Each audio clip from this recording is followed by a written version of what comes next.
Okay, are we all sitting comfortably? So welcome to the Ecologist Best Practice Forum.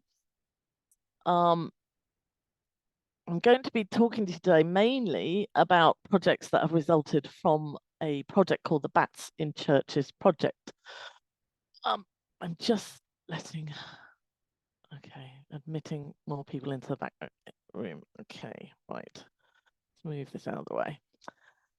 So the Bats in Churches project is a 5-year Heritage Lottery funded partnership between Natural England, the Bat Conservation Trust, Historic England, the Church of England, and the Churches Conservation Trust, all bringing their own expertise and perspectives. And I'm going to whisk you through the project scope and some of the findings, as the project is at the very end of its 5-year delivery phase in November.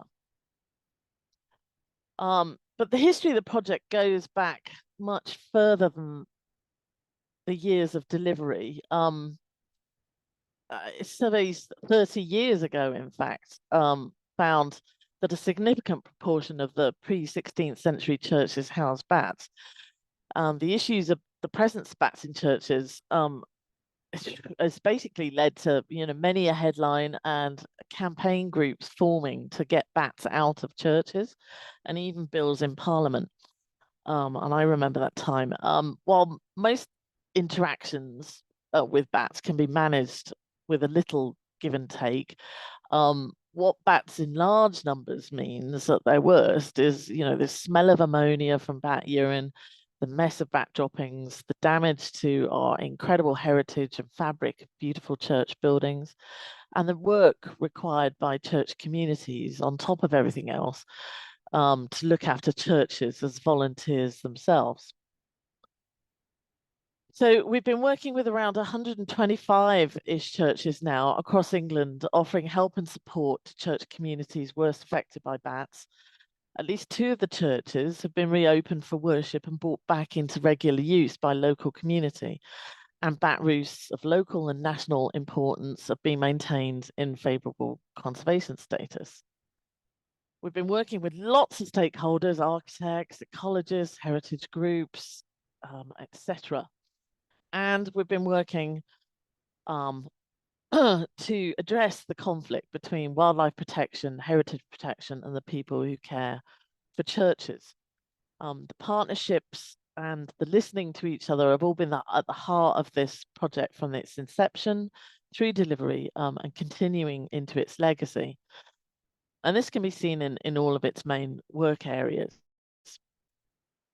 So we've been working with a lot of ecologists, many of you here today, recording bats in churches, how they get in and out, and using these surveys to help work on designs for new spaces for bats to roost in and stay separated from the church congregation.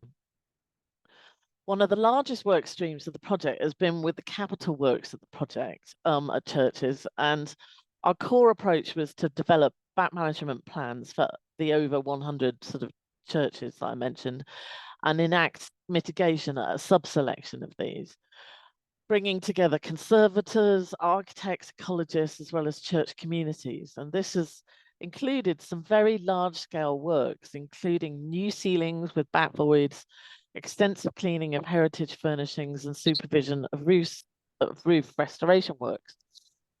In efforts to reduce bat impact, spaces have been created specifically for bats in a variety of ways, beneath roof tiles, in the eaves, boxing in above timbers, and even the use of heated bat boxes. One aspect of this work stream was really to come up with innovative ideas and solutions. You're going to hear about some of those today. The project has been able to explore new ideas and how to use space wisely by applying a new license, a Bats in Churches license, license, that allowed novel approaches to be employed. We've completed pioneering trial works, such as at Brampton, where we commissioned and installed custom removable sails that blend seamlessly into the church's architecture. You can't see them there, but there they are, sails here, which collect bat droppings that fall from above. And they're easily removed for cleaning.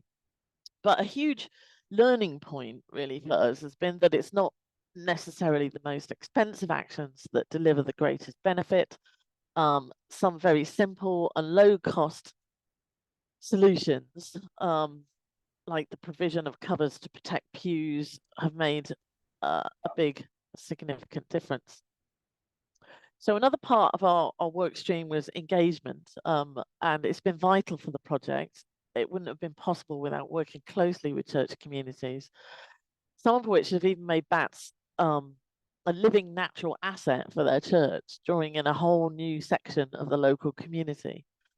And the project has helped all ages, including school groups, connect with their regional histories and local natural environment.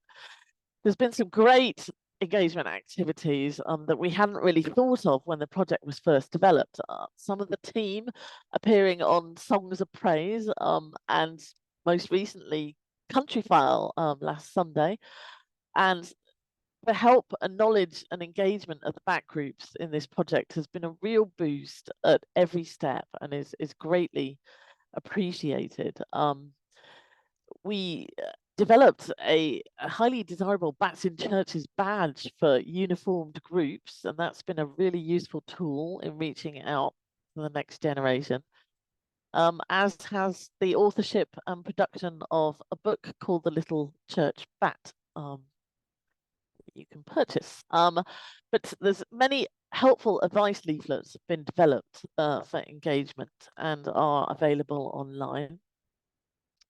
So our other third sort of work stream was training, and we've trained bat volunteers to survey churches, not just for the project's research, but also volunteer bat roost visitors to give them confidence in supporting churches through National England's Bat Advice Service. There's been workshops for professionals aimed at ecologists, architects, and heritage building specialists. There's been training for churches and community groups to run batty events. And while not strictly training, although educational, the team produced a Bats in Churches live webinar series, which again is available online. And the training will, continue beyond the scope of the project. One of the interesting bits, as well as the VBRV training, was doing training with heritage staff and developing a cleaning guidelines for churches with bats booklet, and also a sort of video course that goes along with this on how best to clean bat urine and droppings from a variety of surfaces and objects. And this has been received really well. Our engagement officers have worked really hard to yeah, okay. I think just done basically to help manage the burden of cleaning and through all these different training programs. I think I've really mentioned all these already, so we'll move on. And a final sort of work stream of the project was citizen science surveys, and we've achieved an ambitious large-scale citizen science project to provide valuable insight into the country's bat population and how they use our churches, which excitingly included the discovery of 2 churches with grey long-eared bats. Our citizen science project volunteers have surveyed over 753 churches, despite the pandemic happening in the middle of this project. And the results of this study are providing valuable insight. There's a paper that is being submitted for publication this month, but a few snippets from that I'm able to share is for example, the statistic that over half of Anglican churches and close to 80% of medieval churches have bats, meaning that if you're planning roof works in an older church, you really need to consider bats into the equation automatically. You're more or less guaranteed you're going to have bats in a medieval church. And we found at least 12 species of bats in churches, but interestingly, many of the churches house multiple species, and the medium we found was 3 bat species per church. So up to 6 species in a single church. Common pipistrelle and the brown long-eared bats were found the most often, shocker. And again, our most exciting find was the 2 records, the grey long-eared bats. So in summary then, really, I mean, these figures are changing as we're adding everything up at the end of the project, but prior to the project's inception, no defined support was available to churches with bats, despite the association that has existed over centuries. And the project's approach to human-wildlife conflict has delivered community buy-in. Many churches have now learned that bats could be an asset in bringing new members of the community to the church. And we've surveyed all these churches, delivered mitigation at about 30 of them, delivered all these training courses, and reached out to many, many people. A little story just to finish off is this unique multimedia art installation that was developed as part of the project on a wing and a prayer, and it's now permanently on display at St. Peter's in Winteringham in Norfolk, North Yorkshire. And it was toured all over the country and seen by 2,500 people. It's a multimedia display and it has bat sounds and visuals, but it's gone down a storm, and it's created at the church it was on display at in Winteringham. It's created a sort of whole community of people who've come together and formed a group to help the church with cleaning. One of the volunteers, Ben Jenkinson, said it was the bats that brought us back together. So that's one of the ultimate goals of this project, was achieved through little changes like this. Now I think I'm going to end there and stop sharing my screen, and introduce you to Roxanne, if Roxanne is out there somewhere. Awesome. So hi everyone. So I'm Roxanne. I'm a senior advisor within the Wildlife Licensing Service. So I've been working on the Bats and Churches project for about 3.5 years now. I originally started with assessing site registrations, but now I'm also working on the future of the class license and how we're going to be offering it going forwards as the Bats and Churches project comes to an end. Is everything still all right? Are you okay seeing that screen? Yeah. Yes. Cool.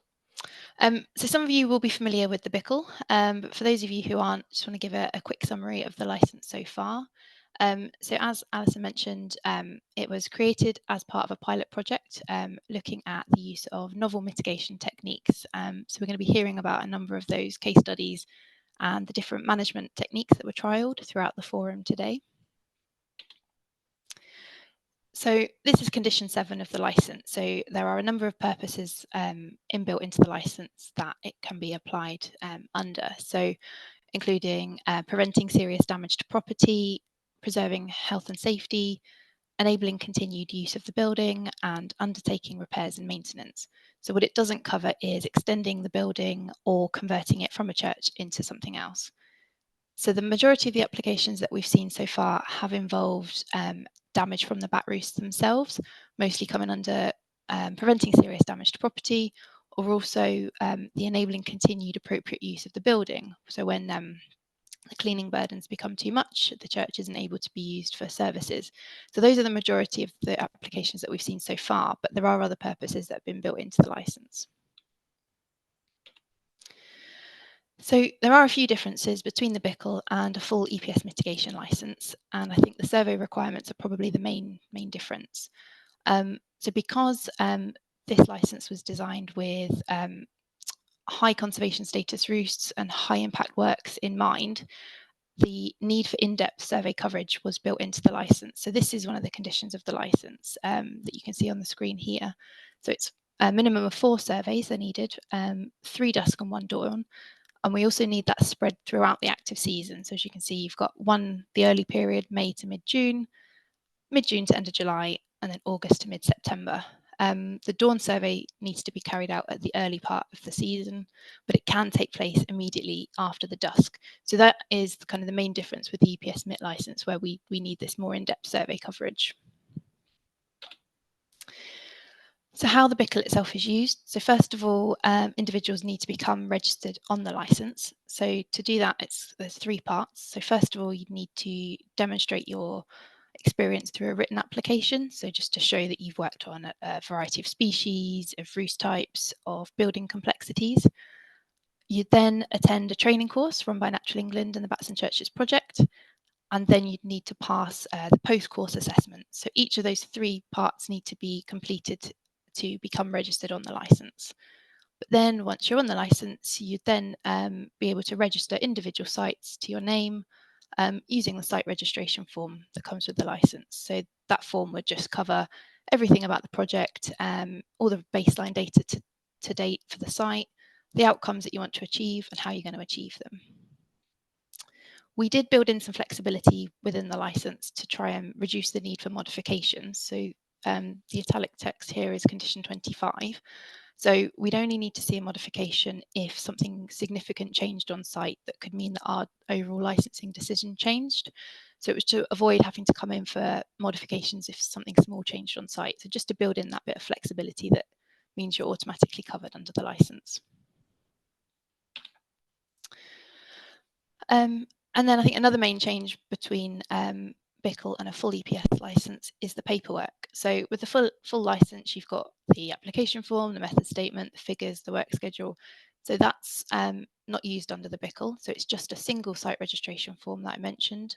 So all of the information for the 3 licensing tests needs to be covered in that site registration form, and that is the only document that is then licensed. We do ask that figures and plans are submitted as well, just so we can understand a bit more how the site's working and what the proposed works are, but those won't be included on the licenses, just that single site reg form. So that's a very brief summary of the license to date. Obviously, with the project coming to an end, we had to think about how that impacts the class license itself. But from a licensing point of view, nothing's going to change from now on. So that license is still going to be available. Existing registered consultants can continue to use the license for places that qualify. We have made some tweaks to the license conditions, taking into account feedback from current registered consultants. And the main one is going to be including some flexibility with the survey effort. So obviously that was quite labour intensive, the survey effort that we specified before. But as I mentioned, it was designed originally because we were having these high impact works proposed. But going forwards, we acknowledge that the use of the license is likely to vary. So we do want to be proportionate with the impact. So going forwards, we're adding in that option for us to accept a lower survey effort. So we're not dropping survey standards, that the minimum of 4 surveys will still be the standard. But if a reduction is justified and we're confident that no additional information will be gained from another survey, all roosts have been accounted for, then we are happy to accept a reduced survey effort.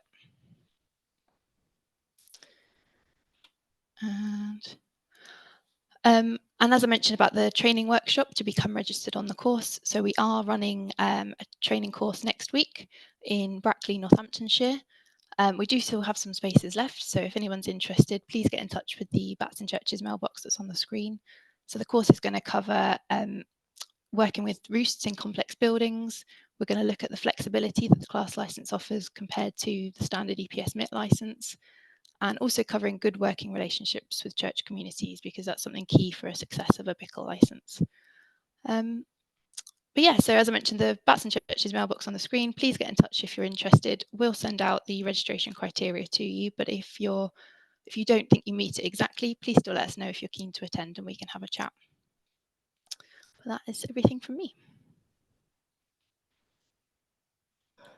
Thank you very much, Roxanne. Nobody's popped any questions in the chat about this. So for now, I think what we'll do is we'll carry on going, and if you can I'll stop unshare sharing. your Yep. unshare Hopefully your that works screen. now. Okay, right.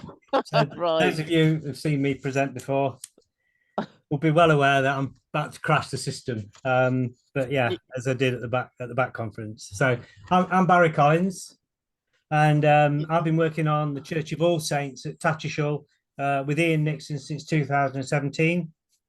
Okay. Our instruction with this church is everything all right? Barry, if you hit one more button, I think you did last time, so that we can see all of the slides on the left and the slide in the middle. That I work? don't know whether to jinx it. There you go. Perfect. Thanks. Okay, cool. Sorry about that. So our instruction was to reduce the impact that bats were having on this church, and our plan to do that was by manipulating the way that the bats use the church. So one of the overriding objectives with this particular church was that we had to keep the bats. The church love the bats. They have an investment in the bats. They don't love the mess that the bats make, but they love the bats. And in particular, they've even developed their own brand, which is the Tatty Bats, and they sell bat-related merchandise and this particular T-shirt that was designed with a public engagement with the local schools.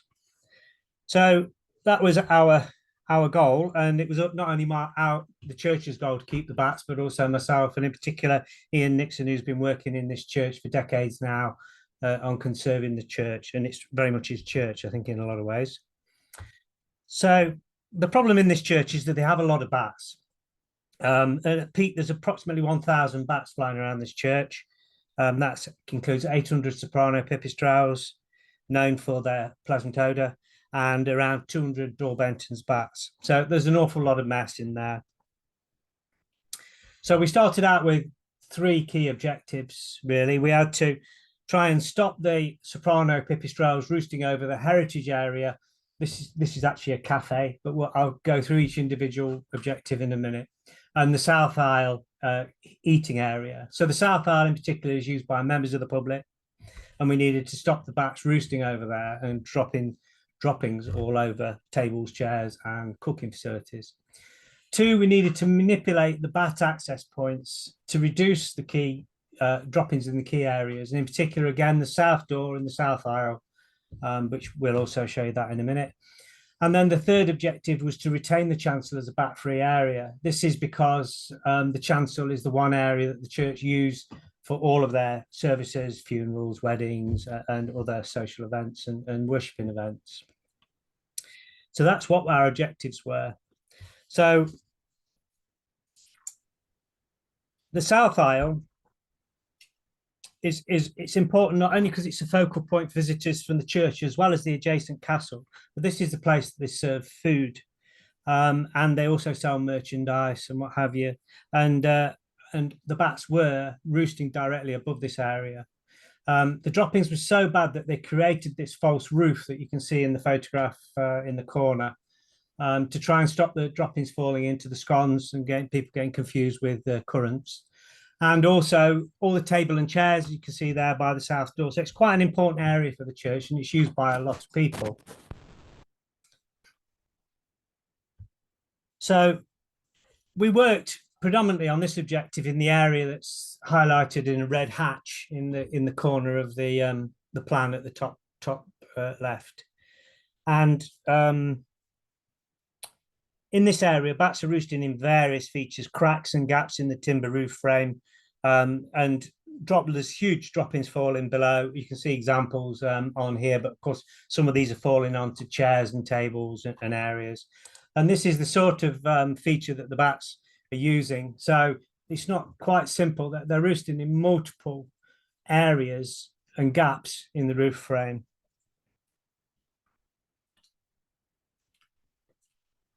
And of course, we're talking hundreds, we're talking 800 bats, and they have a habit of moving around as well, which is, in fact, the church is huge. It's like a cathedral, and effectively these bats could roost at any location that they wanted to. So you could block one gap up and they'll just move immediately next door. So to deal with this, with some of the other videos will do that. So to deal with this, we installed a bird cage scaffold. And this scaffold is in the south aisle. So this shows you the size of this church, because you can see Ian Nixon at the top there, and some other gentlemen helping out at the bottom, taking equipment up. And what we did was we attended at night, and we waited for all the bats to emerge from out of the roost features. And then we went along and we actually closed each and every individual gap that we could find in the roof frame. Obviously, bats being bats, we didn't get them all. So we went back on 2 further nights and we excluded only one other feature that we hadn't found previously.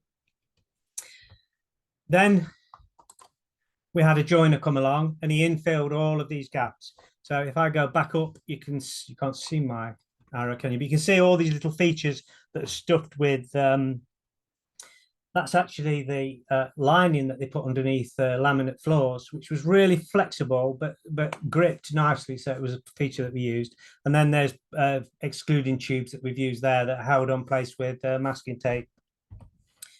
Then a joiner came along and he infilled those, took several weeks, and it was an extremely expensive project, to be honest with you.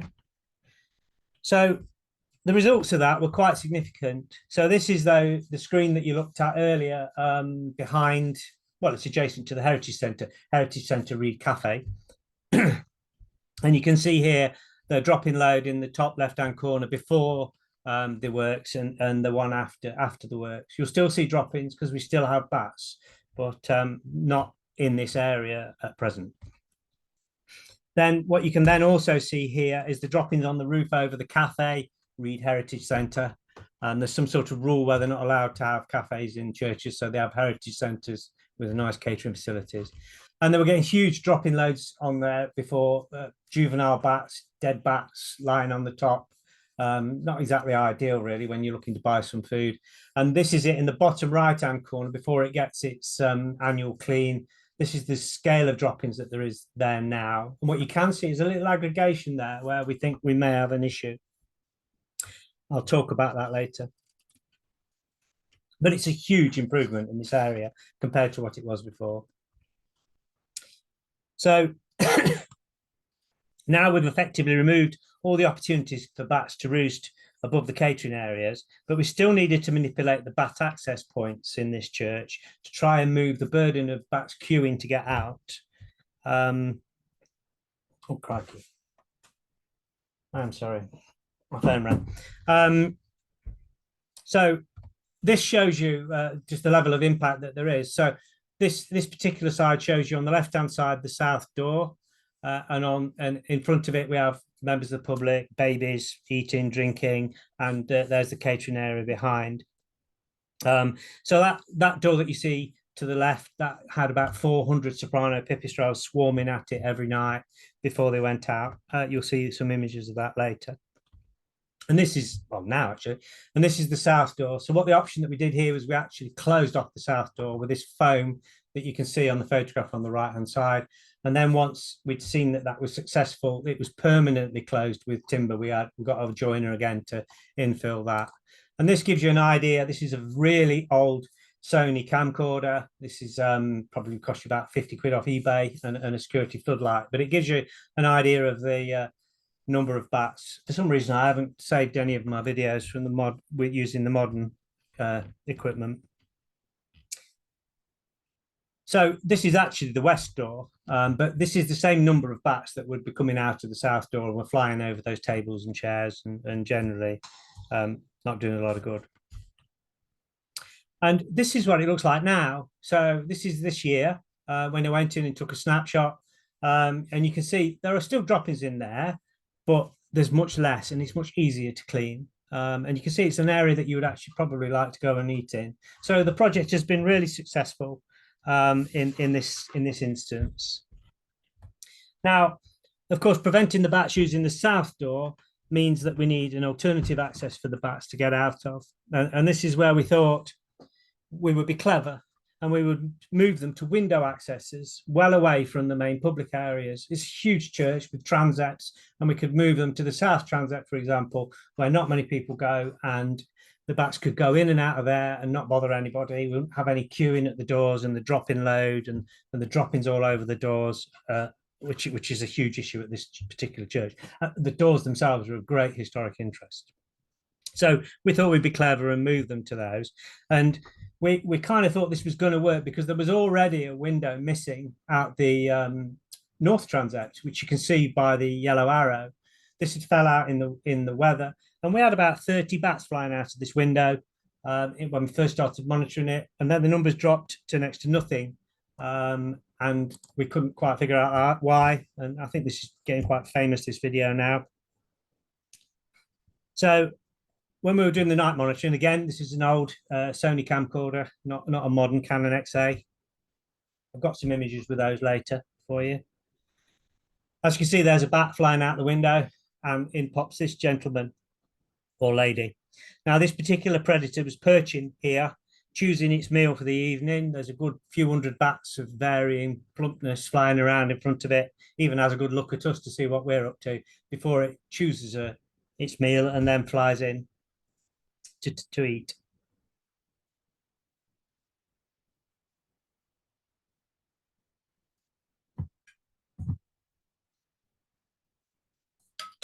Just what you want if you're a bat. So the problem is not only was this this large window opening allowing this owl in to feed, something he's stopped doing now, but we've actually, and in fact, we've actually now got a kestrel going in there this year. So presumably for the same purpose, in and out of this one. But the problem with this large opening is it also allows small birds to get in to the church, and the church didn't want this. They wanted that stopped.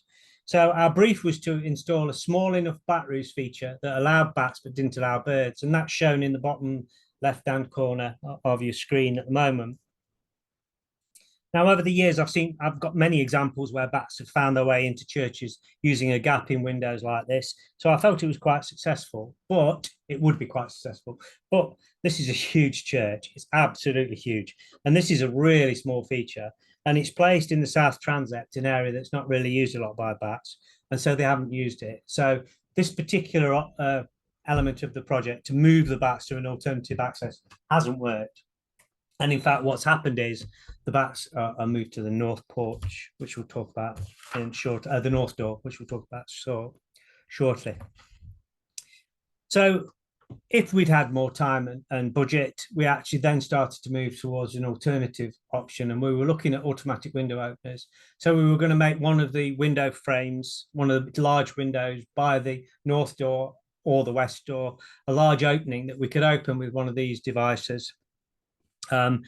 Opening it at sunset, closing it at dawn, with a view to just reducing the risk of birds getting in. Not obviously you can't stop them all, but it reduces them, and it allows a great big opening for the bats to find an easy way in and out instead of landing on a door and flying in and out. And its placement above a door would be such as to sort of let them find it easier and give them the options to use it. And I've done some manipulation of bat points like this in the past, and it's took a few years for them to find the best access.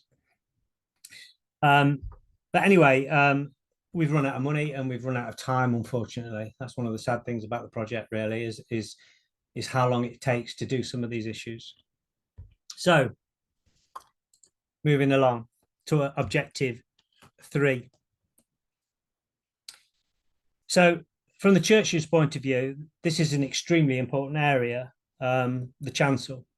The objective here was to keep the bats out the chancel. And to do this, they put this huge plastic screen up in place, and it's been in place for many years. It's recently been replaced with a new heavy-duty membrane because it was failing due to erosion from sunlight. And the idea was to keep the bats out of the chancel. But over recent years, the bats have been finding their way back in there before we started the project in small numbers. So one of our main objectives was to block off the access and stop them getting into the chancel. Now, because we spent so much money on the rest of the church took it upon themselves to do this with a local bat group, and they installed this wonderful leather draft excluder, if you like, which you can see up in the photograph on the right. It's been installed. The bats are coming in and out over the top of this door. This is the door into the chancel. And if you look, if I go back a screen, you can see this behind the altar, this doorway. And then, of course, you can see on the image on the left, the curtained is the way, they're even curtained it into the chancel where the seating to stop the bats getting in. So they installed this draft excluder, and the idea was that this would block the bats out, and this is what the bats thought about it. Even though it's the tightest squeeze that you could possibly get, this is a Canon XA video camcorder with a dado light on it. They're squeezing their way out. Now, there used to be 20 to 30 bats in there, and it's almost as if that they took umbrage about the fact that they're trying to block them out, and they've invited the friends. And this year we had 100 in there. So despite all the efforts that we've made, we've now got our third attempt to do this, to try and keep out 100 bats instead of the 20.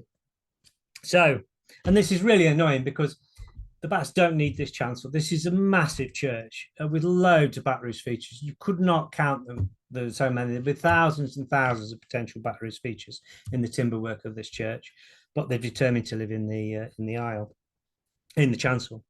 So overall, how did we get on with this project going forward? So, well, we've completed the following things. So the closure of the roosting areas on the south aisle is complete and it's successful. As you can see, so as I discussed earlier, there's a small piece of timber we think that's fallen out, and the bats may be starting to get back in. We're in some discussions as to how we might get up there to deal with that if the drop-in load becomes any worse. But compared to where it was before, and compared to the drop-in load that we're getting in the quieter areas of the church, it's not so bad. It's a success, actually. We've sealed off the south door, and that has done a fantastic job of moving the swarming activity away from the tables and chairs used by the public. We've installed new bats access in the south transept. This hasn't been successful, and we've been monitoring it and not a single bat's used it.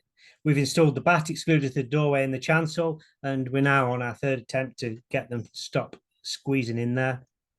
And finally, we haven't managed to find alternative accesses to the church doors. The closure of the south door has led to all of those bats moving to the north door, which is the main entrance into the church. And there's a huge drop in load there, which is causing the church some concern. So there's pluses and benefits. There's benefits and negatives from the thing with regards to the church themselves. So what went well and what didn't go well overall is we've managed to remove a large extent of the drop-in load on the south aisle and the negative impacts of the bats swarming in this area. We've managed to conserve the status of bats in this church. Indeed, as the graph shows at the beginning, we've got more bats roosting in the church now than before, which I'm not sure was the objective. But that increase in numbers may well be also due to modern NVA equipment, night vision monitoring equipment, because it's easier to count. Saying that, it does seem that we've got more bats. What hasn't got so well is that we've moved the bats to this north door, and the church obviously now have loads of drop-ins in that area. And we've not got the bats to use the alternative access. They're so fixated on the features that they've used historically, it's very difficult to get them to move on. And that's something I found on another church where we put an easy route in for the bats, and they didn't use it for 2 or 3 years. They're using it now, but even then they're still persisting with a difficult access point. And finally, one of the objectives at the very beginning was to put in actions to protect the heritage assets in this church. It's got some really important brasses, historic brasses, and these are covered over with plastic sheeted frames, and they remain like that today. We've run out of time and we've run out of budget to deal with that. We have the solution, but it's an expensive solution. And that really is about where we are. But one of the things we have found during this project is that bats are really fixated with church doors. What we think's happened here is it was a wet night, and we think that one of the bats has flown back, and instead of entering the church, it's roosted on top of the church door, and all its mates have joined it. So Ian Nixon got called out to this particular issue in the morning because the church couldn't shut the door, because once they'd opened it, it was too dangerous to close it for the bats. So thank you from myself, on behalf of myself and Ian Nixon, thank you for listening.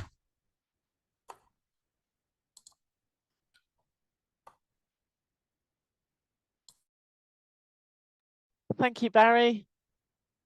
Right, everybody, we've got lots of time. So would anyone like to show their faces or put up a hand, ask a question, Barry, about anything?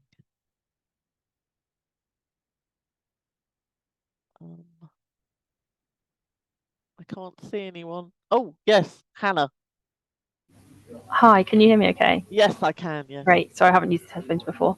Yeah. Yeah, I just had a question for Barry. So you obviously don't have to provide specific mitigation for the roosts that you're losing. I guess that's because there's so many places for them to roost. Or is that the same for all of the BICL licenses that you have? You don't have to provide mitigation. Well, actually, on my projects, that's right, Hannah, because in this particular church, there's multiple access roost points that they can use, and indeed do use. So we just concentrate on keeping them away to a certain area. In the other churches that I'm working on, there's one in particular that got actioned under the project, and again, I've left them where they are and dealt with the droppings that fell from them. So on both instances, I haven't had to put an alternative feature in, but there's going to be quite a few examples today where people have put alternative roost features in, but I haven't had to do that. Okay, great, thanks. Just another question, if that's okay, sorry. I've heard about sort of using like old roost material, like wood from old roosts, and moving them to different places to encourage them to move. Have you tried that at all? Not on this project, but I have tried that on bat barns and things along those lines. I've tried the mixing droppings in water and painting the accesses, moving the exact roofing felt over, moving all the exact roofing insulation over. I haven't had a lot of success with that, I'm afraid. But there is definitely a lot of research to show that smell is a really important issue in the life of bats, and therefore it's a good thing to do, I think. Okay, great, thank you. Thanks, Hannah. Anyone else want to go for it with Barry? I have to screen through 5 pages looking for hands up. I think there's some shock in there because I don't normally finish on time or even early. So I got a question. Could I ask a question? Yes. Go ahead. I was just wondering, what about if you were to create bespoke bat roosting features near the new access points? That has been tried as well. You're going to see that on oh, sorry, Ashley, have you finished? Yeah. Yes. Okay. Yeah, so that has been tried on different churches. We haven't done it here. We've been very much focused on our projects on actually retaining the roost feature and mitigating the droppings rather than sort of moving the dropping burden rather than moving the bats.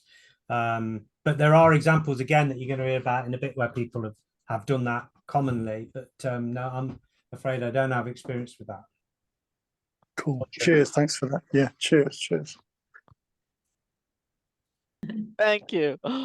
Okay, so our next speaker is going to be Laura Grant, who is involved in Arundel, I believe. Right, okay, from Ecology by Design.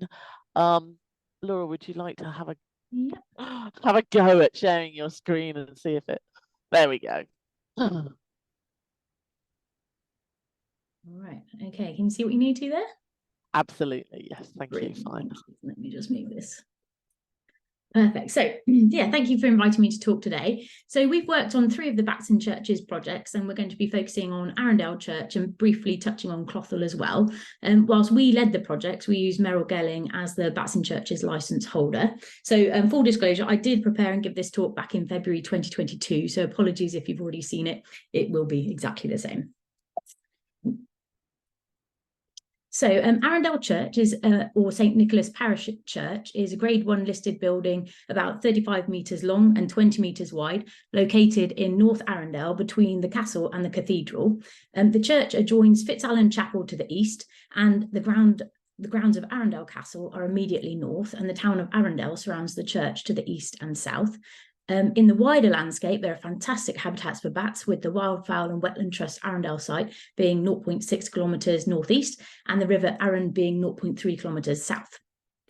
So the church and adjoining chapel were built in 1380. St Nicholas's is the largest parish church in West Sussex and includes medieval wall paintings, which are of interest. And there's a really vibrant, active community that's fully engaged with the project and actively maintaining the church fabric and engaging visitors and local people. As well as the continued time and cost of cleaning, there are issues with catering equipment, such as tea stands, which can't be left out overnight, or displays or stored materials which are getting covered in droppings. So it's a continued problem for the church. Their wall paintings and other artefacts are also being damaged by the droppings and urines. There's also a giant redwood immediately southeast of the church, which drops copious amounts of needles onto the roof, which are washed into and block the gutters. And you'll see why that's more of a bat issue later on. So during the 2017 Bat Roost Visitor Survey, which commenced before we got involved with the project, droppings of 3 species were present within the church. That was common pipistrelle, confirmed to be a maternity roost in 2014, when ARBCO conducted initial surveys. Brown long-eared bats, which were an intermittent day roost, confirmed in 2014, and serotine, which were also intermittent day roost in 2014. So the droppings were distributed throughout the sanctuary, tower, nave, side aisle, and north aisle. So when we conducted our preliminary roost assessment in April 2021, the church indicated that they typically get very high levels of serotine in the spring. So when we went out in April, we deployed a bat detector there for a couple of weeks to see what the recordings we were getting inside the church. And then we conducted the 3 dusk emergence and a single pre-dawn re-entry survey as per the survey guidelines throughout the year. For context, I'm going to show you some photos of the church before proceeding with the survey results. So this is the entrance. This is the south aspect, the north aspect, the view east onto Fitzallen Chapel roof with the castle in the distance, the view west from the tower, the view east to the sanctuary within the church, some urine stains on the pillar, and droppings within a storage area, and droppings on the western wall. So the church is regularly cleaned, and evidence of bats was infrequently found during the initial or subsequent survey visits when we went. But there were limited areas with droppings and urine on the walls. So we found 30 brown long-eared bat droppings within the boiler room, which were confirmed by DNA analysis. And access was likely via the grills at that point, that going under the building. We found some serotine droppings present internally, and likely pipistrelle droppings that we couldn't analyse with DNA because they were all high up on the internal walls. But there was old urine staining present on the bells within the belfry, and a single dropping with characteristics of pipistrelle bats was found within the tower as well. So overall, throughout our surveys, there was a very low level of bat activity within the grounds, with frequent common pipistrelle and rare passes of nocturnal serotine, myotis, brown long-eared, Nethusis pipistrelle and soprano pipistrelle, with activity peaking in August. During our surveys, only 1 common pipistrelle bat and 1 Nethusis pipistrelle were confirmed to be roosting, with both using the same external fascia feature on the northern aspect, which is likely to provide direct access internally. And 1 possible serotine emerged from beneath the fascia on the southern aspect, and activity of common pipistrelle and serotine was very low within the church throughout the surveys. There was no evidence that the brown long-eared bats within the basement make use of the main body of the church. But interestingly, between on 19th of July, between our surveys, 3 pipistrelle bats were washed out of one of the hoppers, which is the drainage pipes on the northern aspect of the church, just doing routine checks of the gutters to remove the giant redwood needles. When 3 bats were washed out, more bats were heard squeaking in the hopper.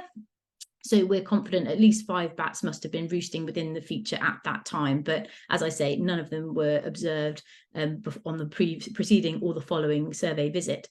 The congregation generally reported far fewer bat droppings within the church in 2021 when we were doing our surveys than in previous years.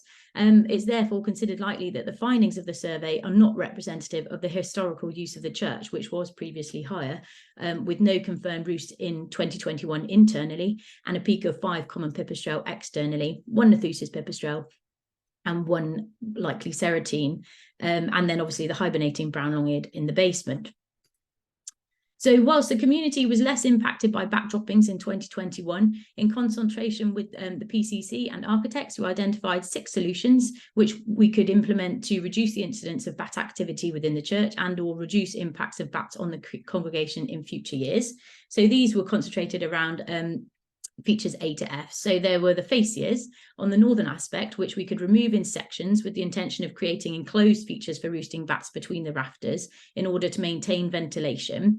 We would be using a stainless steel mesh in that instance with a small gauge, such as a 6.35mm aperture, or a greenhouse mesh, so like a solid fine plastic mesh that you can just get in garden centres, which could be used at the rear of that feature to prevent the bats from gaining access into the internal areas of the church.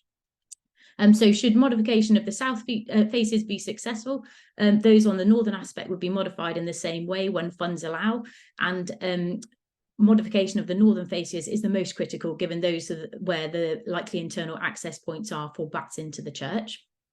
The second intervention would be bat boxes. So should removal of the southern fascias reveal there are not any opportunities to create an enclosed feature for bats behind it, the mesh would be installed to prevent internal access in, and then 3 bat boxes would be affixed to the walls below the fascias to provide alternative roost features.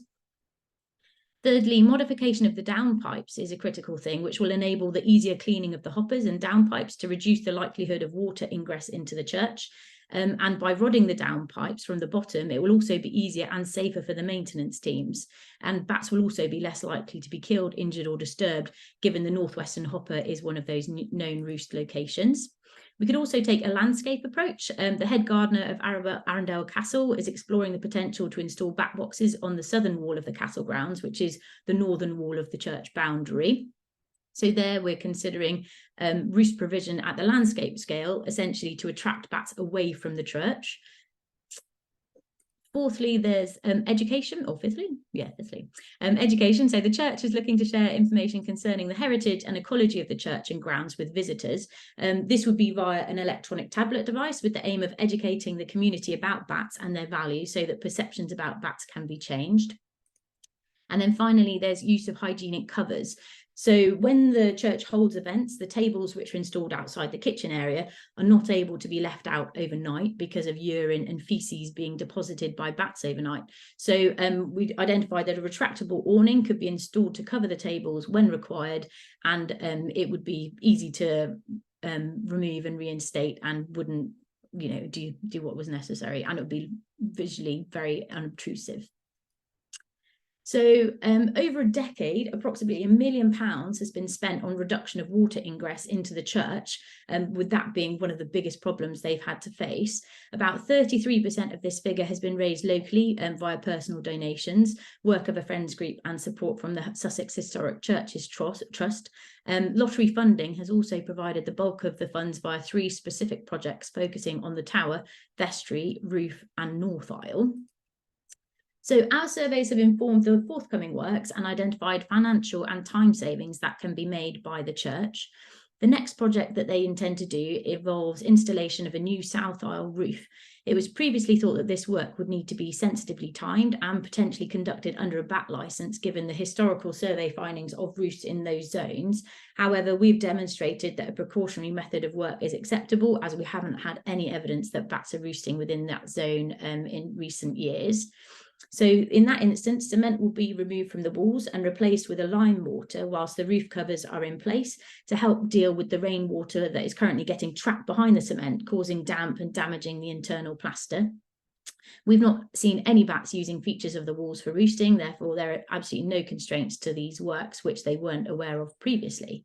The wall painting conservator, which the painting that's been damaged by the bat urine and droppings, they intend to finish their work on the north aisle wall painting.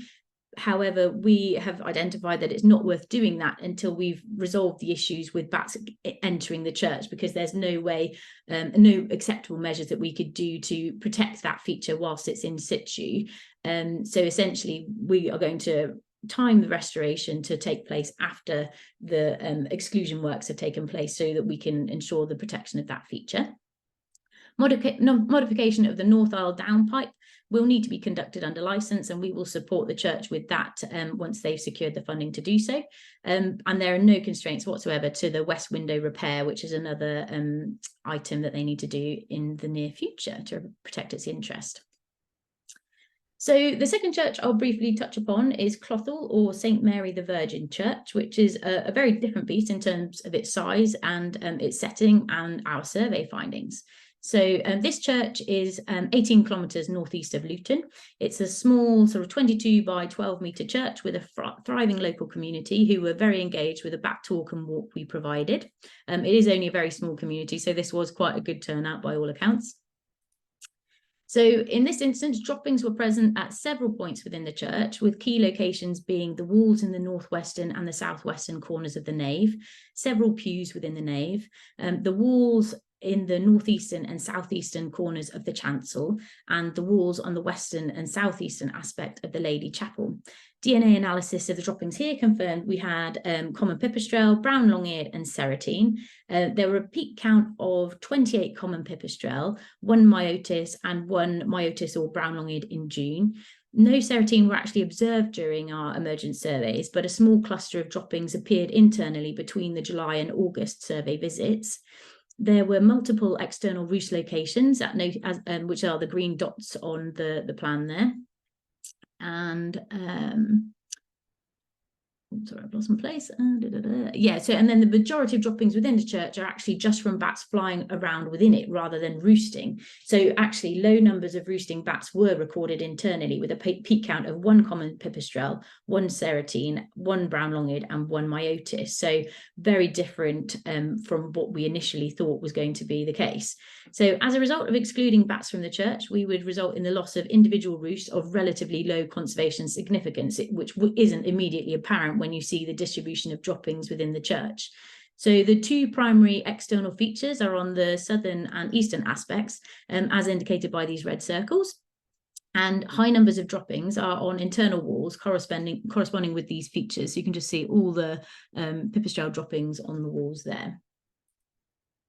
So the congregation is highly affected by bat activity within the church, not least because where the majority of the pipistrelle droppings are is where they hold children's events, so like a little creche and things like that. So it's the worst possible place for the droppings to be.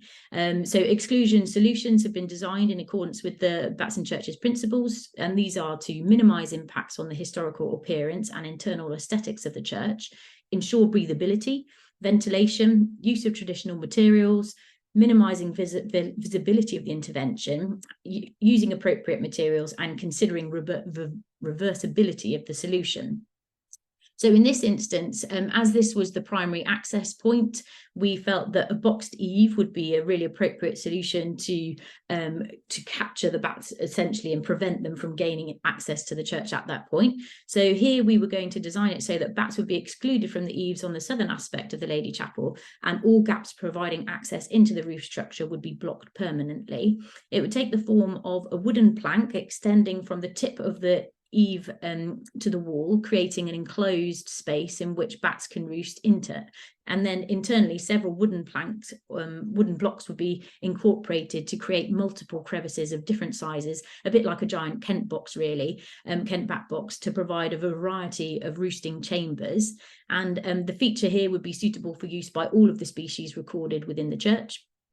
And access would be provided by creating crenellations at the base of the eave where it meets the wall. So basically they could just walk up the wall and access that feature. And we would put those crenellations as close to the existing access points as possible. The wooden plank would be sloped downwards, so it would provide a means of droppings to exit the roof, the roosting space, and prevent a build up over time, which might mean that it would no longer be usable by the population. The second thing would be potentially the integration of a bat box within the roof structure. So an additional solution here might be required to address the maternity roost, which is on the eastern aspect of the building at point B. So we don't know whether at this point it's an enclosed feature or whether the bats can actually gain internal access to the church at this point by crawling down the roof and entering via entrance point A. So if it is enclosed, we would have to just simply reinstate the features. But if it is connected, we'll create a bespoke back box within the feature to house them beneath the roof. Full faculty would unlikely to be required, but approval via List B and Archdeacon's letter is likely. And both of these measures are likely to address the access points used most frequently by bats at a medium cost of between £5,000 and £20,000. But the congregation is unwilling to prioritise raising funds for the works at this time. So sadly, both of the churches that we've been working with have been significantly impacted by COVID, and fundraising for bat mitigation measures simply hasn't been made a priority, which is quite understandable.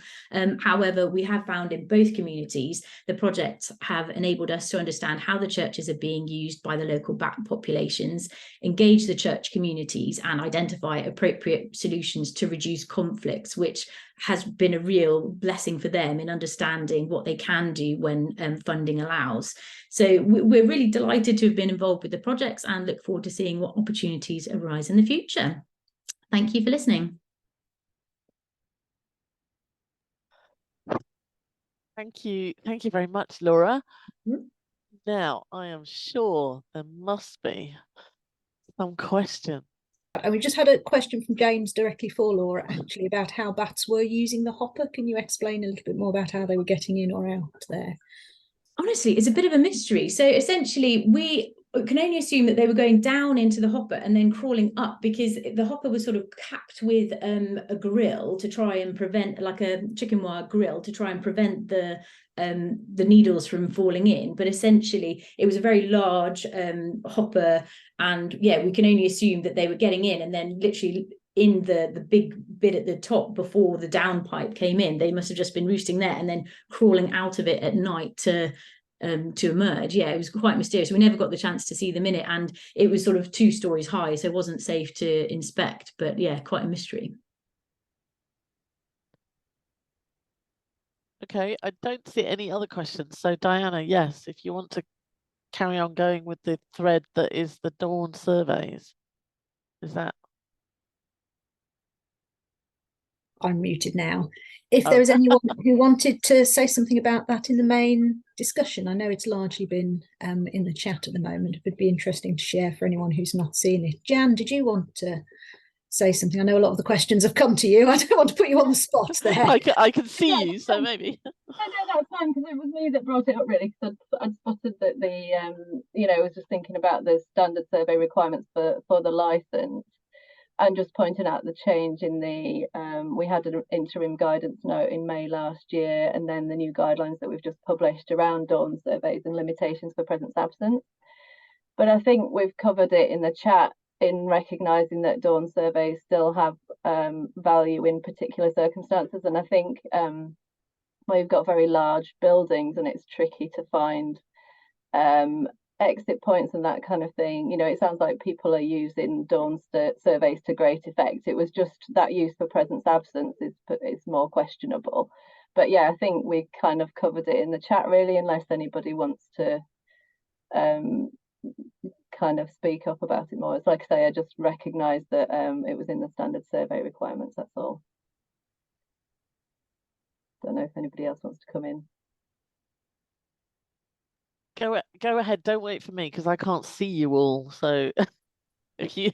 I think the issue of dawn surveys is very much one of these where I guess you've got to kind of leave your trust with the people who are qualified to do the surveys, because in Absolutely. Our circumstance it wasn't relevant, but the presentation that's coming up next I think is very relevant compared to this question, because they go in different places. So sorry, Phil, if I jumped on your bandwagon. No, it's a really good point about obviously using people using professional judgment, which is what we would want to see. So be interesting then to see that next presentation. Well, I think if there are no other questions, we had probably better move on. Is that it? Phil Parker, are you in the room? I am indeed. Yay. Okay, so we are moving on to Phil Parker from Phil Parker Associates, and I think Phil is going to regale us the story of Saxlingham. Okay, have you got the picture all right? I have indeed. I can see it. Full slide, yeah. Hello, everybody. Yeah, so this is a presentation about Saxlingham St Margaret's, which is close to the north. Oops, gone too far ahead. Close to the North Norfolk coast, sort of near Holt. So, if any of you know Clyde Bird Reserve on the coast, it's probably about 5 miles from there. So it is on the church crawlers stopping off point. So it's a church that is visited quite a lot. It's only a small church. It's 15th century, cruciform with north and south transepts.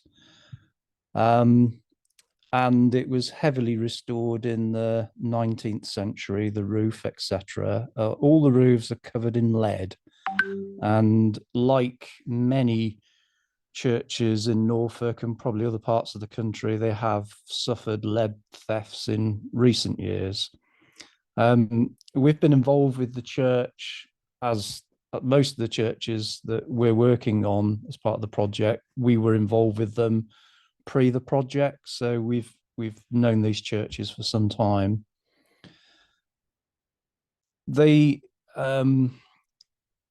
I'll show you some pictures in a second, but the whole church was heavily contaminated with bat droppings, bat urine. And this sort of plan just shows where the sort of, I suppose the red areas are the important ones. That's where the biggest deposition of droppings was. And the main one was just over the altar. So probably not the best place in the world for droppings to be. So impacts of the, sorry, can you, oh, it's all right, you'd just gone still, Alison, so I was just checking I'd still got a reception. So yeah, the impacts on the heritage of the church, heavily correct. Can anybody hear me okay? Hello? Yeah, we can hear you, Phil. It's all fine. It's fine for me anyway. Everybody's just disappeared. So so we got heavy corrosion on brasses, on wall brasses, lots and lots of urine, fresh urine staining on the floor tiles. Oops, crikey. Sorry, stop moving.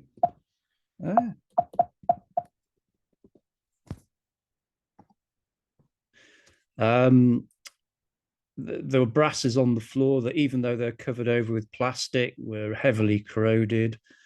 And this is the view of the altar. And it was probably like the worst place you could possibly have a bat roost, is directly over the altar. So you've got massive piles of droppings on the altar, on the organ in the south transept, any metal work, even the sort of organ pipes were getting damaged by the bat urine, and just things like Bibles that were left around.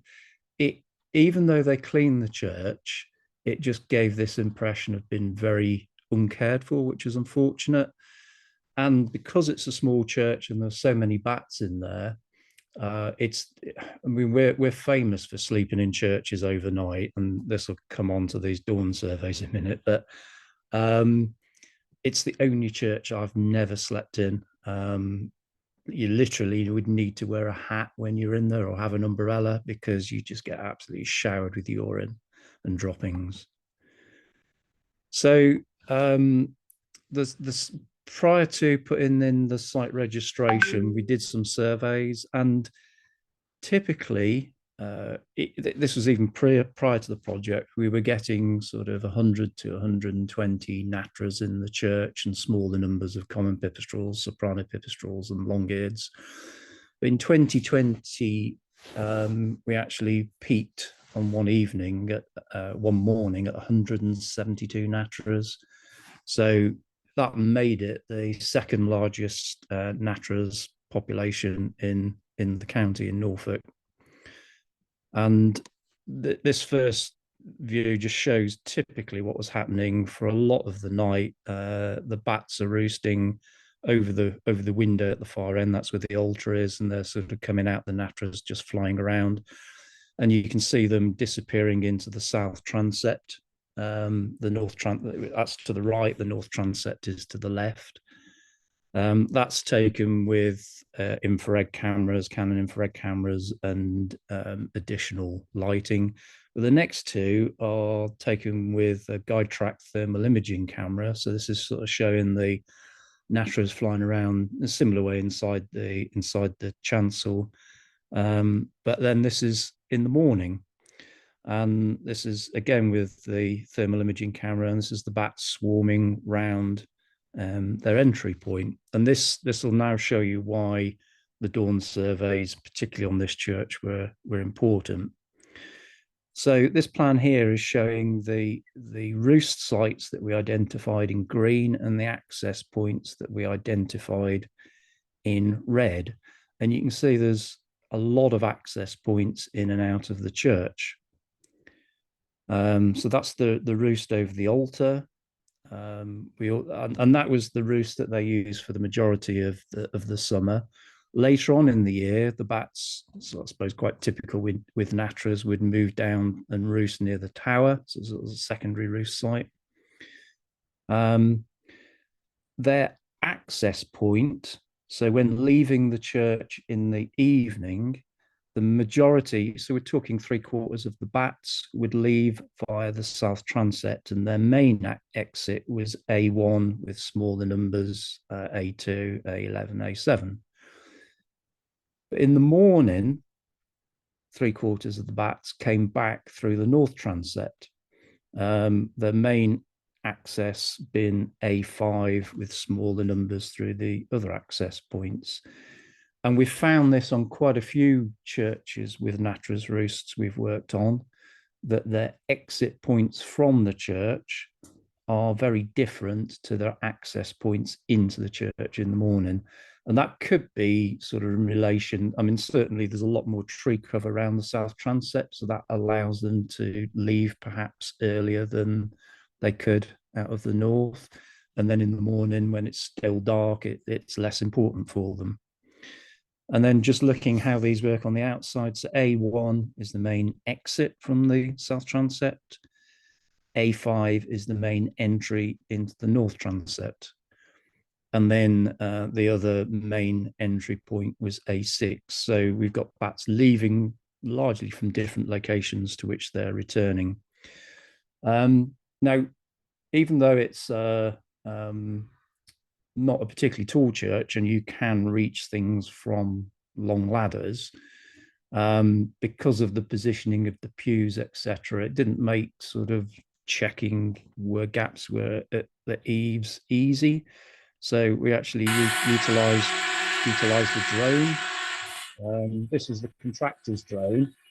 But it worked so well, we went and actually bought one of our own, and we've used it on lots of church surveys since, where you would have no way of getting up to like look at the outside of a tower for gaps and things, and the drone has been absolutely fantastic.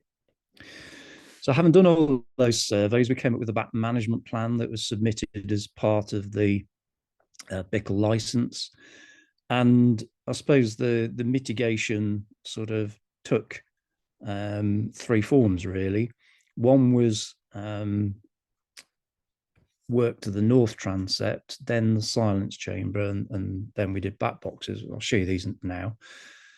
Originally, we thought about trying to contain the bats into the south transept, because obviously as a maternity roost, it needs somewhere that is warm for the bats to breed. But the problem was the organ is situated in the south transept, so it didn't give us sufficient height above the organ pipes to get anything meaningful in. So we decided to develop a mitigation scheme in the north transept. And so basically the bottom half of the north transept was used as a vestry. And on this photograph here, you can just see the bottom of the screen to the vestry. There was a door, but the top of the vestry was open to the ceiling. So the first thing we did is we installed some roosting boxes under the eaves. So it's basically a single slot like a Kent box. And they were put in actually before the site registration was submitted, because that wasn't going to impact with how the bats were using the site, the church. But we wanted to give the bats as much opportunity as possible to find all these features. So we installed those in the first year. Then the second year, we actually installed the bat loft. So here you can see the floor in the bat loft. The window at the far end obviously had to be screened to avoid light coming into the loft, but the bottom part of the window was left open so that the vestry was still lit by daylight. In addition to the wooden boxes we'd installed originally, we also put some Schwegler boxes that I had lying around, very difficult to get hold of now, but we put those in. We put some Greenwood's eco boxes in as well. So there's a whole variety of different things in that loft that the bats can use. That's one of the Greenwood's boxes. From day one, we also had data loggers in that roof space, because obviously I was conscious that being on the north side of the church, it may be necessary to heat the space to be able to get the right temperatures. So that enabled us to sort of monitor that. And then this is the bat loft in place. So the bottom half is the original screen, all in oak, and the top half is the new screen. It's all carved to match the bottom. The timbers were brought into the church several months before to acclimatise. So the first year after the screen was put in place and the bat loft was put in place, we actually then took the door off so it couldn't be closed. So the bats could still come into the church as they would do normally and fly in, but they were given, like they said, it had a year to get to find the bat boxes. Then they had a year to actually get used to the bat loft without being excluded from the church entirely. And then at that time as well, we started to sort of clean the walls down. You can see all the bat droppings on the wall there, etc. And as part of this process, we also started to close up the majority of the access points in and out of the main body of the church. So everything into the north transept was obviously left.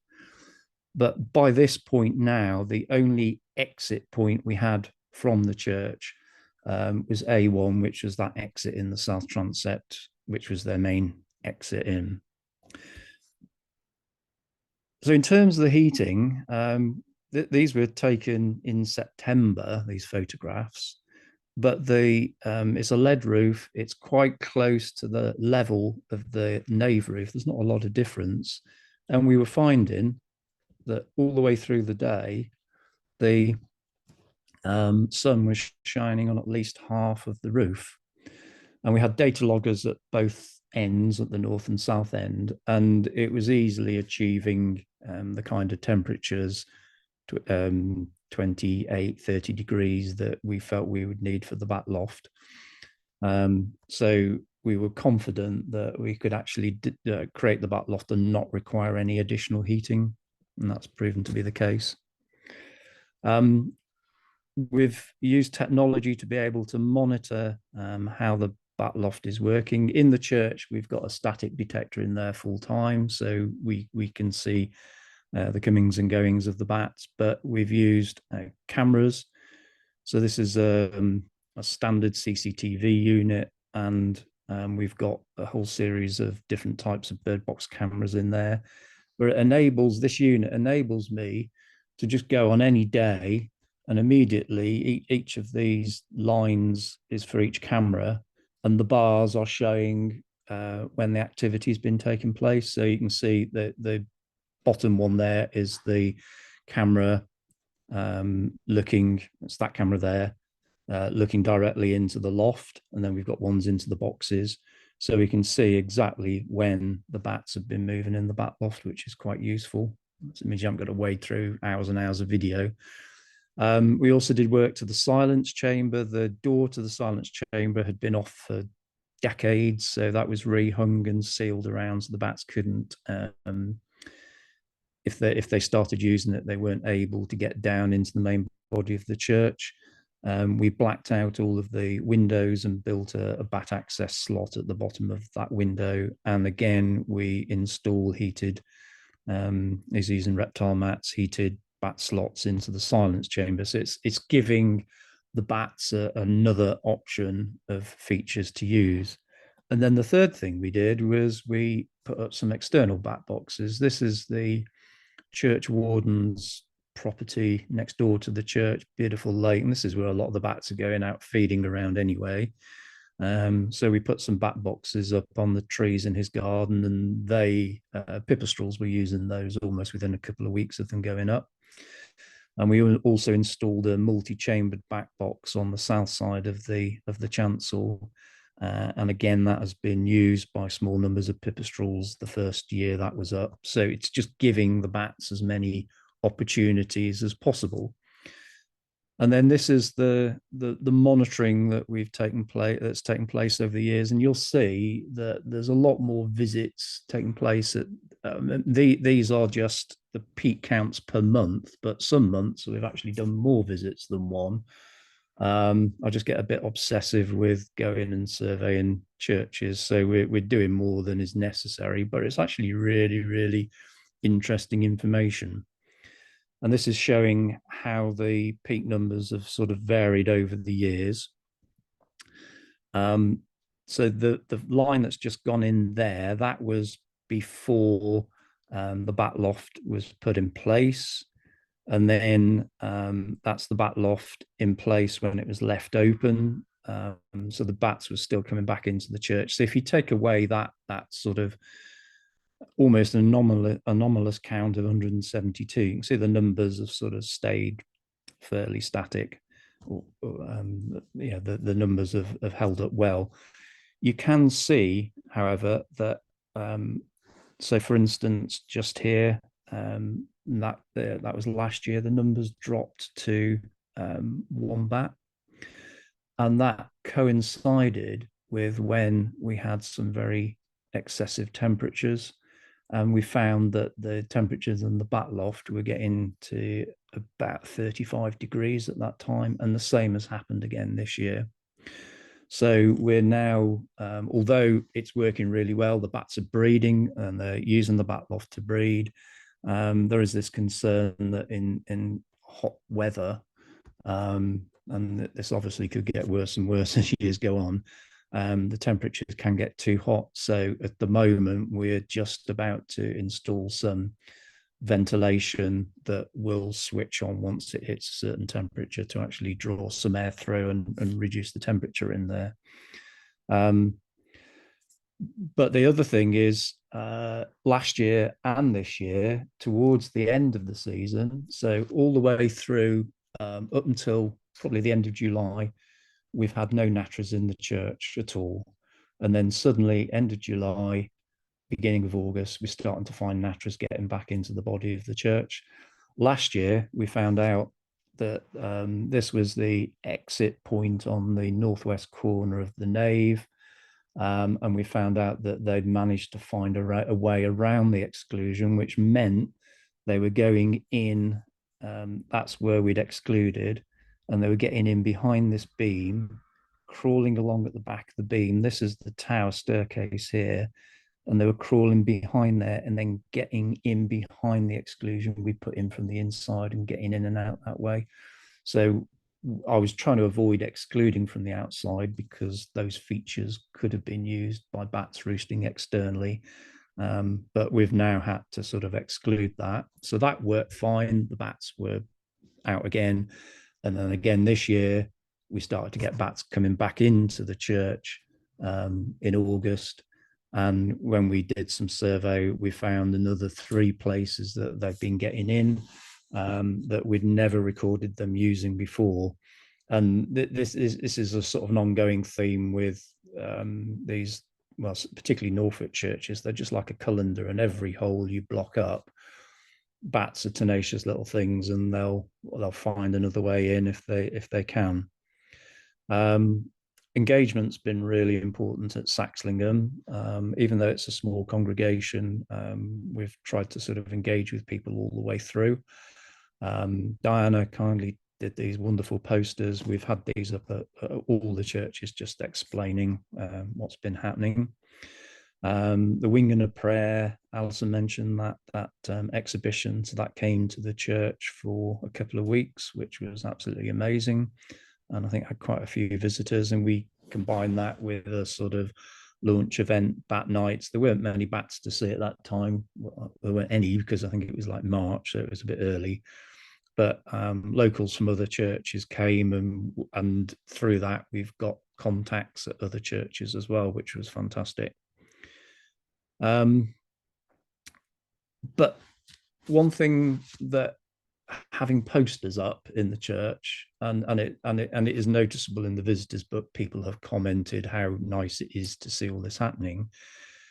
People don't get to see the bats flying around, or see the bats using the roosting features, because even though you might be able to show people, like these pictures here of the bat loft, the bats are going to be asleep during the day when people are visiting. So one thing we're looking at, as just like the final thing as part of the project, is this thing called Info Point. So it's like a little unit. There's no phone reception at this church at all. It's really bad, but this little unit creates its own Wi-Fi hotspot, and then using a smartphone, you just scan the QR code and it takes you to a website for the church. So you can produce a little tour, but you can also include videos. And these are just some of the a couple of videos of the bats, some of the bats using the bat loft. So people visiting will not just be able to read about what you've done, they'll be able to see what you've done, which is really amazing. And then sort of the culmination of all this was sort of 2 or 3 weeks ago. We had a phone call from Countryfile, and they came and filmed the project. And I think I don't know about the other project people, but I was always a little bit wary about, media and whether they actually get the right message over. But the whole team and the presenters were absolutely fantastic, and we felt it worked really well and put over everything that we're trying to achieve at the church. So just finally, next steps. As I mentioned, we've got some ventilation to install into the bat loft void, so that's going to happen shortly. We're going to continue to monitor the roost for Bickle, but this year we started submitting counts to the NBM, National Bat Monitoring. So we'll continue to do that, and we'll keep long-term statics in the church, so that just enables us to see on a day-to-day point of view how things are going. As part of that, we'll have to continue to block any new access points that the bats find. Fortunately, as I said earlier, I can reach everything with ladders on this church, so even after the project finishes, it's not going to need scaffolding or anything like that, so we can continue to do that. And because funding under the Bats and Churches project's now finished, we're going to have to try and engage volunteers, either human or canine, to assist with the long-term monitoring. And it's been really interesting. People I've met when I've been at the church and I've mentioned this, and these are people that are nothing to do with bats, but oh yeah, I'd like to get involved with that. So we've now got a list of names and addresses of people that we can approach, and we'll continue to the engagement, because what's really important, and this is really important to all the churches, is once the Bats and Churches project finishes, we need to sort of, as bat people, be seen to having a presence and helping with the churches. The worst thing would be the project finishes and then everybody's just left to deal with it on their own again. So I think that's my sort of big message to finish. Oh, and that's the one for later. So that's it, Alison. Thank you so much, Bill, for that. really interesting, and I'm sure there are questions. So, if you can unshare your screen, Yep. and then if anyone wants to ask a question, stick your hand up, or just just show yourself on your video. It's quiet. Okay. That's it. How high the bat loft in height? How high is it in height? To the ridge, about 2 meters. And what sort of dimension was it? It's approximately 4 by 4, so it's less than the size that you would normally quote in the bat mitigation guidelines, because that was like 5 by 5. So it's slightly over 4 by 4, but it's enough space for the bats to. So, but basically, even though we put all these sort of roosting features in, what the bats are actually doing is they're using gaps between the 2 layers of boards on the roof, because it's like a double boarded roof with lead on the top.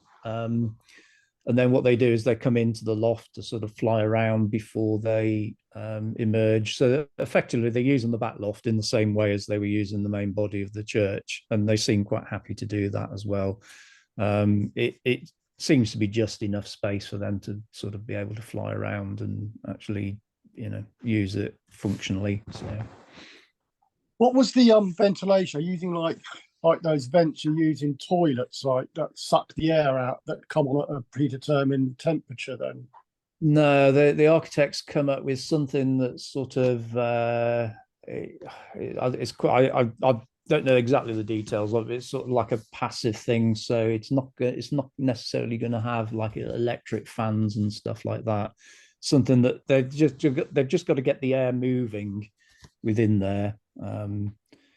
So again, it's something that we'll have to monitor to see how it works. But it's just because it's a lead roof, it's got to have 2 things going up through the roof. So we've got to have the lead worker to come in and cap those off on the top. But yeah, it's because there's obviously sort of conscious about having noise and things like that in there, because they can be quite noisy, electric fans. So.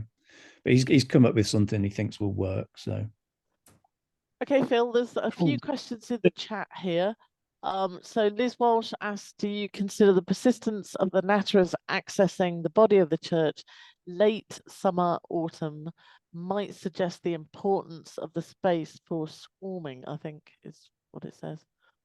Well, I think natterers will use churches all year round. So unless because what you find with natterers and underground hibernation sites is only when the weather goes really, really cold do the numbers build up. And certainly when we've been working on other churches, we've frequently found natterers in timber joints and stuff in the roof in the winter. And that is the value of a church, is it can provide all the functions a bat needs throughout the year. So, the maternity roost gathering, autumn swarming, mating, hibernation, and, I'm sure they're using them for everything. But it's interesting that it's sort of, they've been finding their way back into the main body of the church once the young have been flying, and it's very apparent. I mean, it's dead easy to spot the young natterers as opposed to the adults. Their behavior is completely different. And, we've been watching them.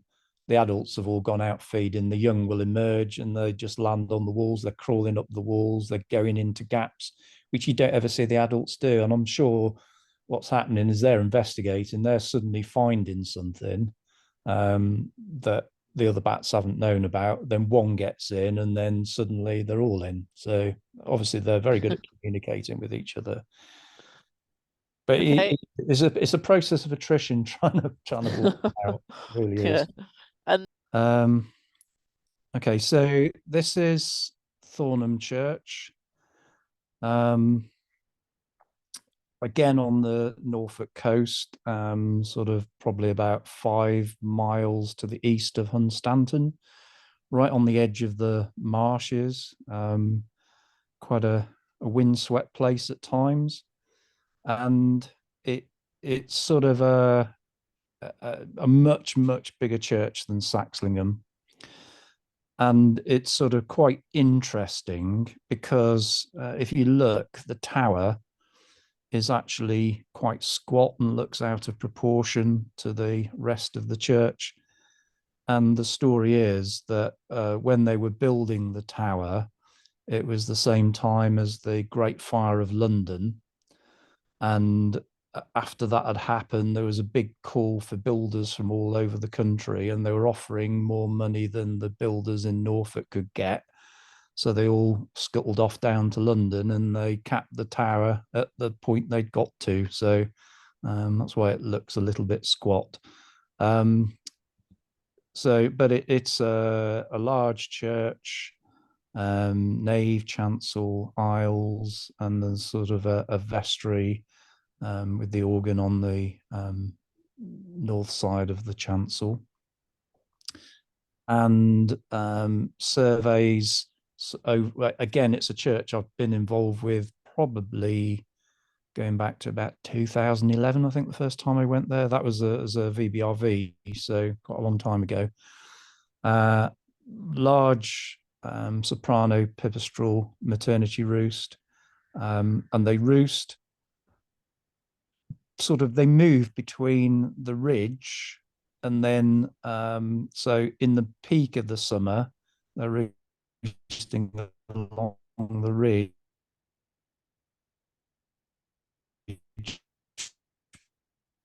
but then later on, once the young are born, they move down to purling, which is so you're either the droppings falling on, or Martin's unstable now, but get the droppings falling on the on carpet down the nave, or on the, there was the sort of roost and that I did, but this is the main roost. And sit point was here, the clear story windows. So the clear story window, high level windows that were added into medieval churches. It's a very light church. This one's not a lot of stained glass, just a little dime. Not like it's just a never. And often they don't put glass in because it's sorts of ventilation and like that. And this, I'll click on this one, but this is just sort of a thing, the button waiting to go out in the evening.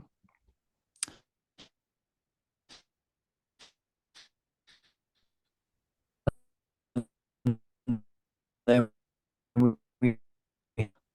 sorry, Phil. We're getting like had a secondary coming in and exit point, which was on South Isle, and this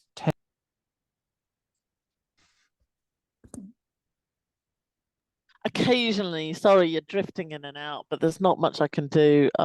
Just don't worry about it. Keep going.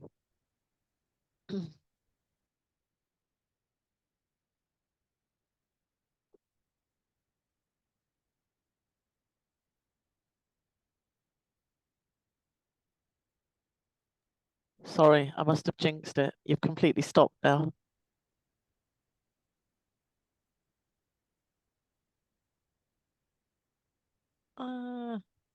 Phil, come back to us.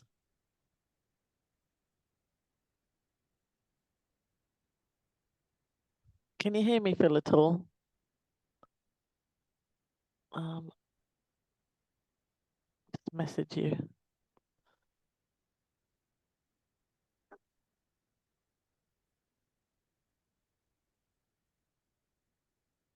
Oh, there you are, Phil. I'm back. I'm sorry. Right. That's all right. I've gone in a different room now, which is okay. Hopefully. Have you got the screen, or have I got to share again? You've got to share again, I'm afraid. Okay. It looks stable this end, so hopefully you moving. Okay, have Yep. you got that now? Yep, that's Okay. perfect. Yep. Right. So, yeah, so this is the soprano pipistrelle swarming around the clerestory window. And then there was a secondary access point in the south aisle, which is where the small number of common pipistrelles tended to go out. So over the, again, these are sort of monthly counts, but some months we would have higher, maybe 2 counts. And it was interesting that sort of the numbers sort of often peaked at the early part of the breeding season, and we never, even though they're clearly breeding there, because you'd get sort of dead juveniles and things, or grounded juveniles, the numbers never sort of really peaked to the levels you might expect when you got sort of 220 adults. And it sort of always made me think that there must be sort of another link roost sort of somewhere in the vicinity of the church that we've just not known about. Again, that's just sort of showing how the numbers changed month by month. Now, given the comments about dawn surveys earlier, while we had the tea break, I've just added this slide in. So because all the soprano pipistrelles are going out through one exit point and they come back in the same way, not like the natteras at Saxlingham, I always thought it'd be an interesting study to see what happened with the numbers during the night. So I'd set up, and I did this several times, we set up a camera looking at the window and then recorded all the way through the night from dusk to dawn, and then watched the videos back, which obviously took a time because there's several hours of it, but split it into 15-minute segments. So I'd count how many bats had emerged out of the church in that 15-minute segment. And then you'd get a running total. So this bright yellow line is the number of bats emerging each 15 minutes. The pale yellow line is the number of bats coming back into the church each 15 minutes. And then the white line, the grey line, is the number of bats that were out of the church at any particular time. So you can see you get this sort of peak of emergence, then the numbers emerging sort of drop off, and that's sort of over about an hour. And then after an hour, the bats are starting to come back in. So the ones that will have left first are coming back in after an hour. And then during the middle of the night, there's a bit of to-ing and fro-ing, bats coming in, bats coming out.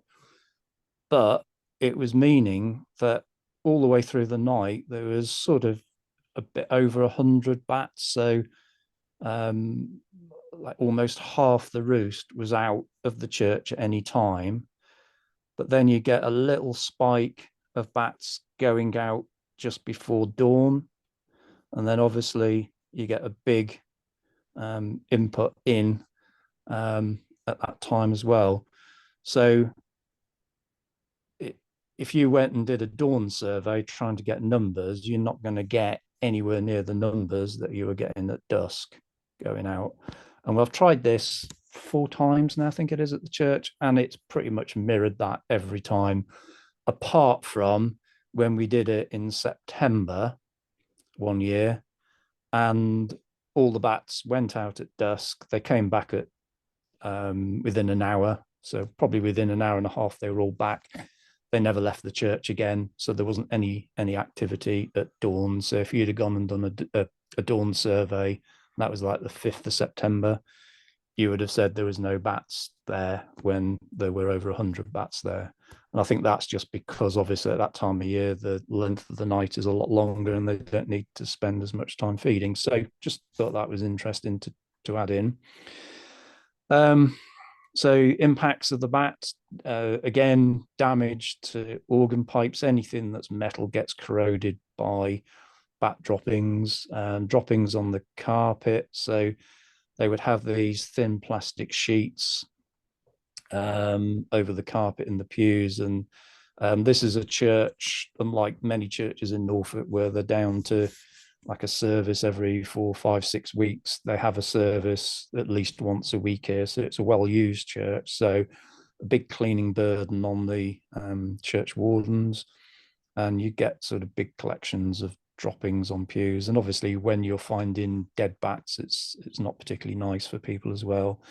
Some of the ledger stones were getting really corroded by the bat urine, and they've got a really, really important rood screen that separates you can see it in the distance there, separates the nave from the chancel, and you can see all the wet urine on the ledger stones right in front of it. So you're getting urine and droppings on the rood screen, and then just anything that was sort of pale in color and lying horizontally, you know, it really did tell you how much bat activity and that damage was being caused.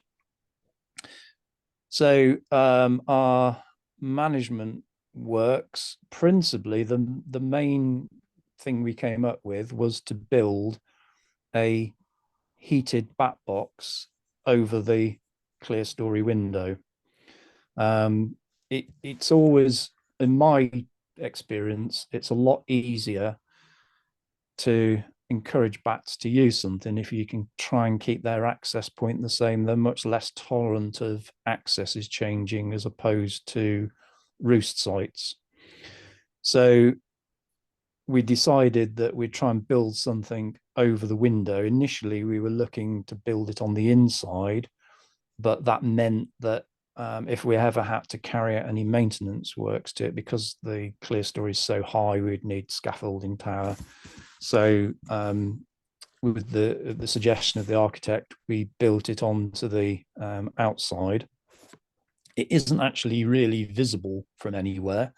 I mean, this photograph here is probably about, this is when the scaffolding is about the most visible place it is, so you can't see it from anywhere. And effectively, it's two multi-chambered Kent type boxes, and the access to the boxes is via this slot here, which is this, and these are the accesses into the chambers. This is the window into the church that the bats come in and out of. So effectively, we've maintained their existing access, although it's slightly different because they've sort of come down this little corridor, but it gives them the option of going into the back boxes either side. And that is, the heater wasn't in them, but it's one of these round tubular heaters. Now, what we discovered after we put it up, and it's got a thermostat and everything, we found that the temperatures were fluctuating wildly, and this was in April, because in April, early part of May in Norfolk, the wind is coming off the sea, coming from the north, so you get these cold winds, and the temperature in the box would fluctuate about 3 degrees in a second. So we had to dismantle it all, and it's now packed with loads and loads of insulation, which has made the temperatures a lot more stable. And then the second thing we did is we built some rafter boxes into the south aisle, and these were put in, and again, leaving the access open. So this is basically battens attached to these rafters, about 18 mil deep, and then boards that were then stained to match the rest of the boards. This is kept open so the bats can come in for the first year, but it gives them the opportunity to investigate these. And then after a year, those were closed up with excluders. And then the third thing we did was we put some external boxes on the south wall of the aisle and the chancel. Oops.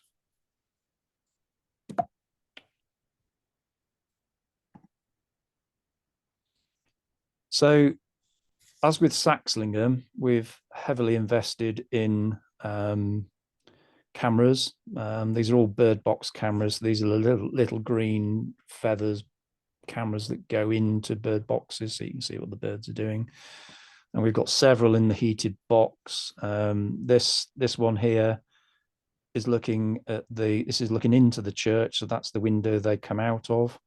And then this is looking at the gap out of the box. So this is in the little oops, wait a minute.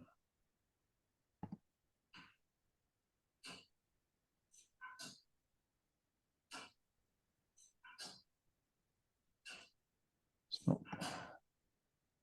sorry, it's not moving very well. Hang on, try again.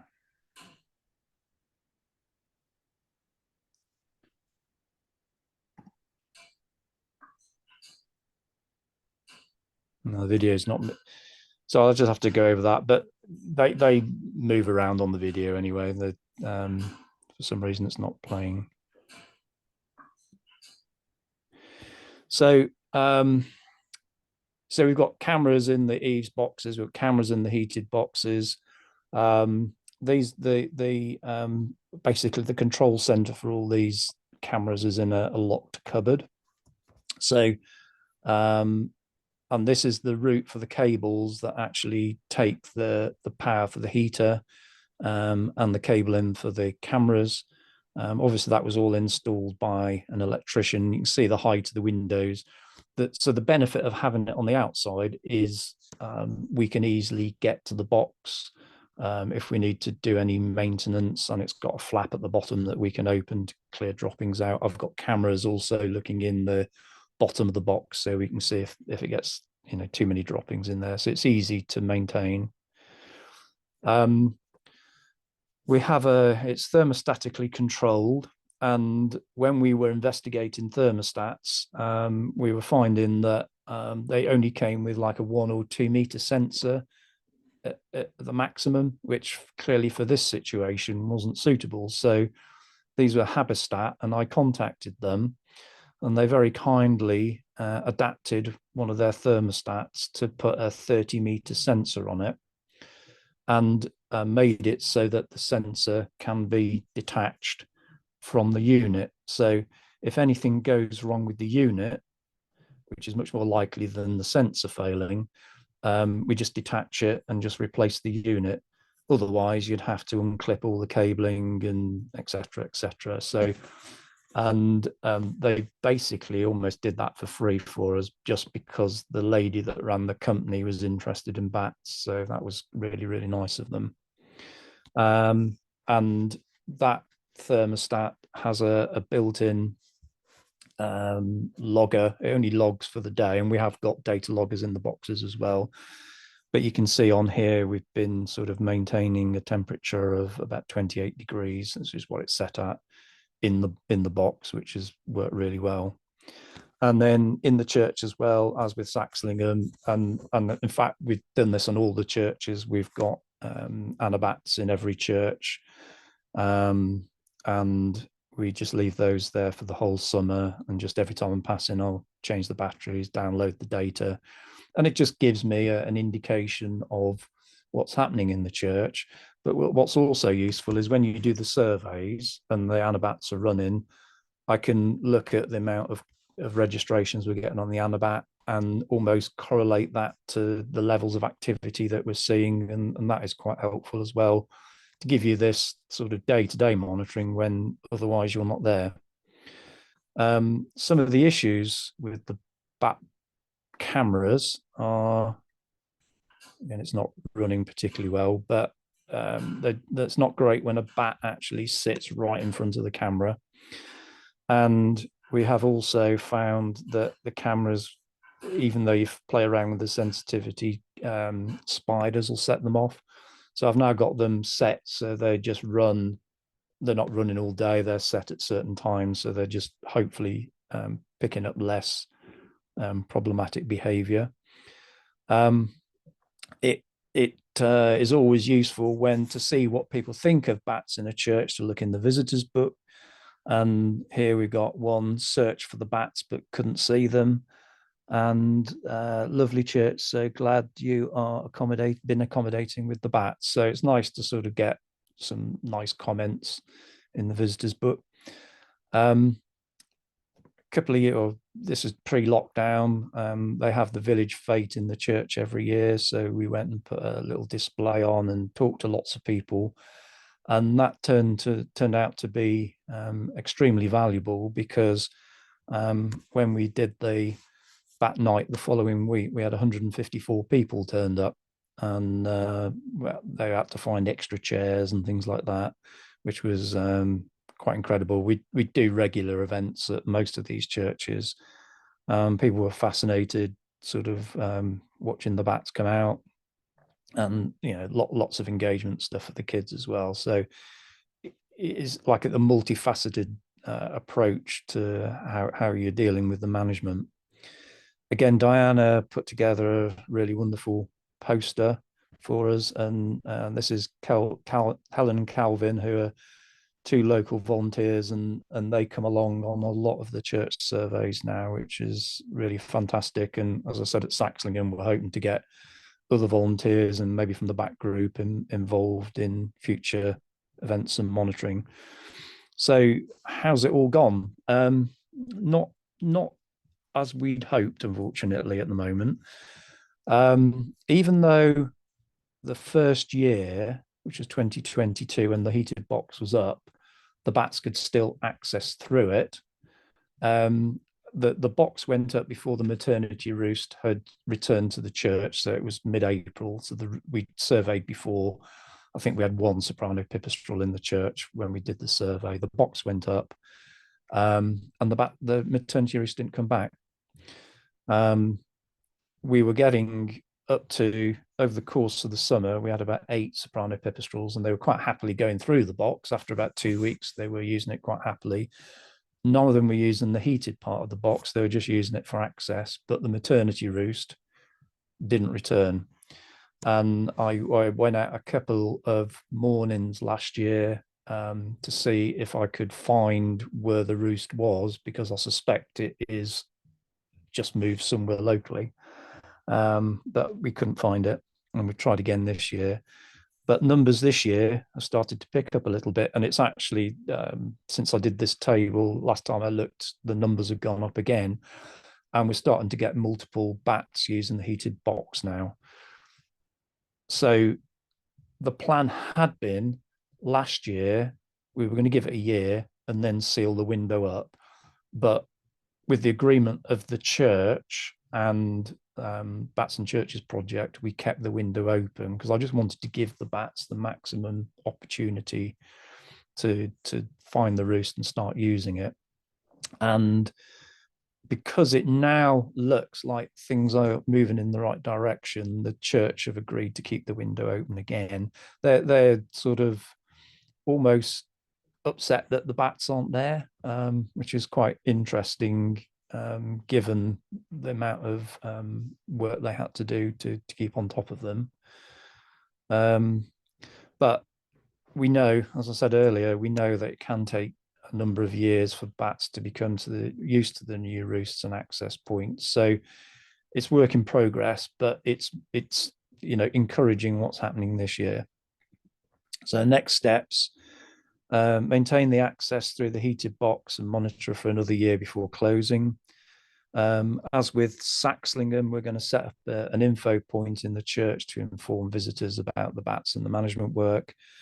Continue to monitor the numbers and submit the returns using volunteers. And if the colony returns as we hope and expect, it's another one that we'll enter into the National Bat Monitoring Programme. I'm trying to get as many churches into that as we possibly can. And then just something as a little bonus, or maybe not.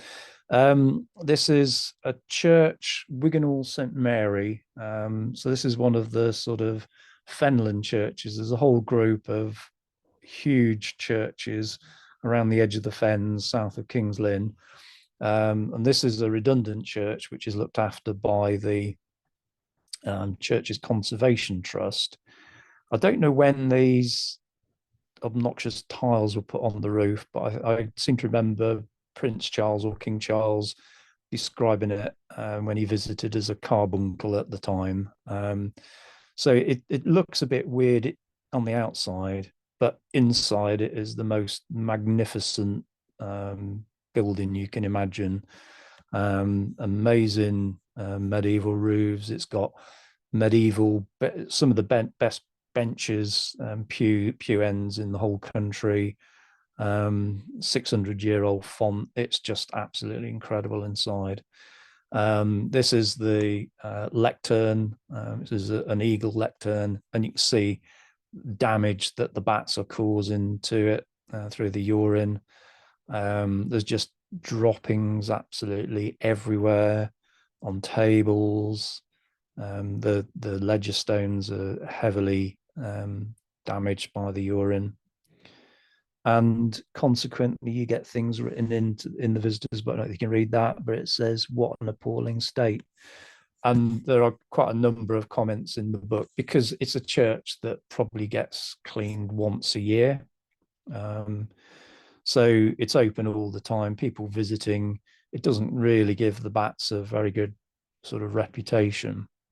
So as part of the project, we came up with sort of 3 options or 4 options. Ones were creating roosting sites in the aisles, which is the main areas that they were roosting, and then giving them a new access out. So preventing them coming into the church, and that has been used successfully on, I can't remember what the name of the church, but it was used successfully on another church, not one I was involved with. The bats' main exit from the church is over the north door. So a bit like Thornham, we had this idea about putting a heated bat box over the door, keeping part of it open initially and then closing it up after a year. And whilst the Church's Conservation Trust and everybody involved, and even the vicar, were all quite happy with that approach, the architect wasn't. So, and realistically, she didn't really want to do anything in the church to sort of try and manage the bats. The worry was that we put something in, and then if they've got to do work there in the future, it could cause difficulties to that work. So she would rather not have any management work at the church at all, which made it difficult. The only other option we had was option 4, which was to put in a bat pole in the churchyard. So that is what we ended up doing. This needed both faculty and planning permission. So we got a telegraph pole. We built these multi-chambered Kent boxes facing 3 directions, and these are based on boxes I've used elsewhere, which have proven to be quite successful. So that went up. So we have one box that faces due south, one northeast, and one northwest. And then we also put an invite out to all the locals as part of a cleaning workshop, and CCT ran that, and they got quite a lot of locals involved coming, and it's the first time a lot of them have been to the church. They're now signed up to help clean the church on a more regular basis. We combine that with a bat night, so that their prize for helping clean the church was watching the bats go out that had caused all the mess in the first place. And as part of it, we actually checked to see what was happening with the bat pole, and we had 15 bats in the bat boxes, and that had only been up about 6 weeks. So whilst we still had 80 bats came out of the church, as I was sort of pointing out to them, that's an extra lot of bats that would have been in the church that are now in the bat boxes. I suspect that what we'll find is that these boxes are used pre and post maternity, so used for the roost to gather and sort of break up, and the bats will still use the church to breed, but at least it's sort of getting some of the bats out of the church for at least part of the year. And I think that was it.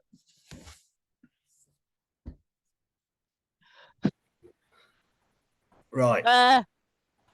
You're there. So, at the beginning. Hi, sorry about that. Batson Churches and Radstone. I'm giving a talk that this basic talk I gave at the closing conference at Batson Churches project. I've amended some of it, but for those who've heard it, I'm sorry. Just want to say, I mean, the detail that Phil provides is quite extraordinary. And I hope we can provide some of that information, but the depth of knowledge is quite incredible. In 2017, we were invited to take part in a DEFRA tender for the Batson Churches project with a brief to work closely with each of the churches to gather ecological and social information to facilitate the planning and implementation of approaches to solve conflicts between Batson people in the most impacted churches.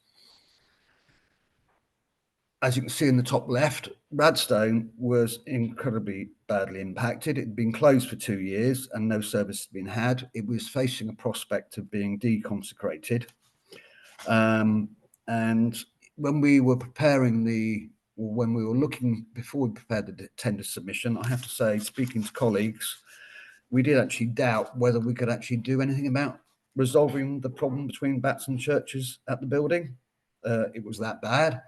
And it is the only church out of 7 or 8 that we've done that I have never slept in, purely on the basis of it was disgusting. It smelt, it was horrid. But in essence, any project starts with a need, and whether it's a historic building or a church, you need to get a thorough understanding of its significance, and listen to Phil talk about the history of his churches as well as the ecology is quite fascinating, because it's only when you begin to understand its significance historically as well as ecologically, you can begin to get together with a community and try and resolve some of the issues. You have to understand the community values as well. In doing so, you really do begin to get under the skin of the property or the building that you're doing. We quickly established we had a significant population of Natterers bats. We had no idea how significant it was, but we did find it was quite a spectacle. You're sitting there watching up to 200 bats flying around inside church at dawn or dusk,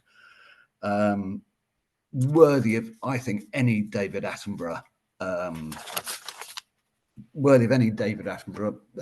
documentary. In terms of understanding significance, we identified the historical value, or the consultants doing that identified the historical value, but we actually found out that in the 1990s, somebody wrote a poem about the church when they discovered one pipistrelle hiding behind the hymn board. So the problem at Radstone started sometime after the 1990s, and a number of Natterers moving in. And the question is, what kicked that off? And we've got certain theories about whether it's a change in the landscape, whether it's decline in woodland management or loss of woodlands, whether it's the number of buildings being converted. But we also had to have an idea of significance. And I had no idea how important a bat roost with 200 Natterers was in the context of UK population. So I knew it was going to be high. So we worked with the Mammal Society to develop an app, and we'll come back to that later on, to look at its significance. But in the context of the data provided by the BCT and Phil and others, we quickly established that the Natterers at Radstone were a significant population, being well outside the quartiles and sitting as firmly as an outlier for roosting building and roosting churches. As part of the church project, building the team was the next challenge. We had to work with the church community. We also had to work with the architects and all the churches we're dealing with.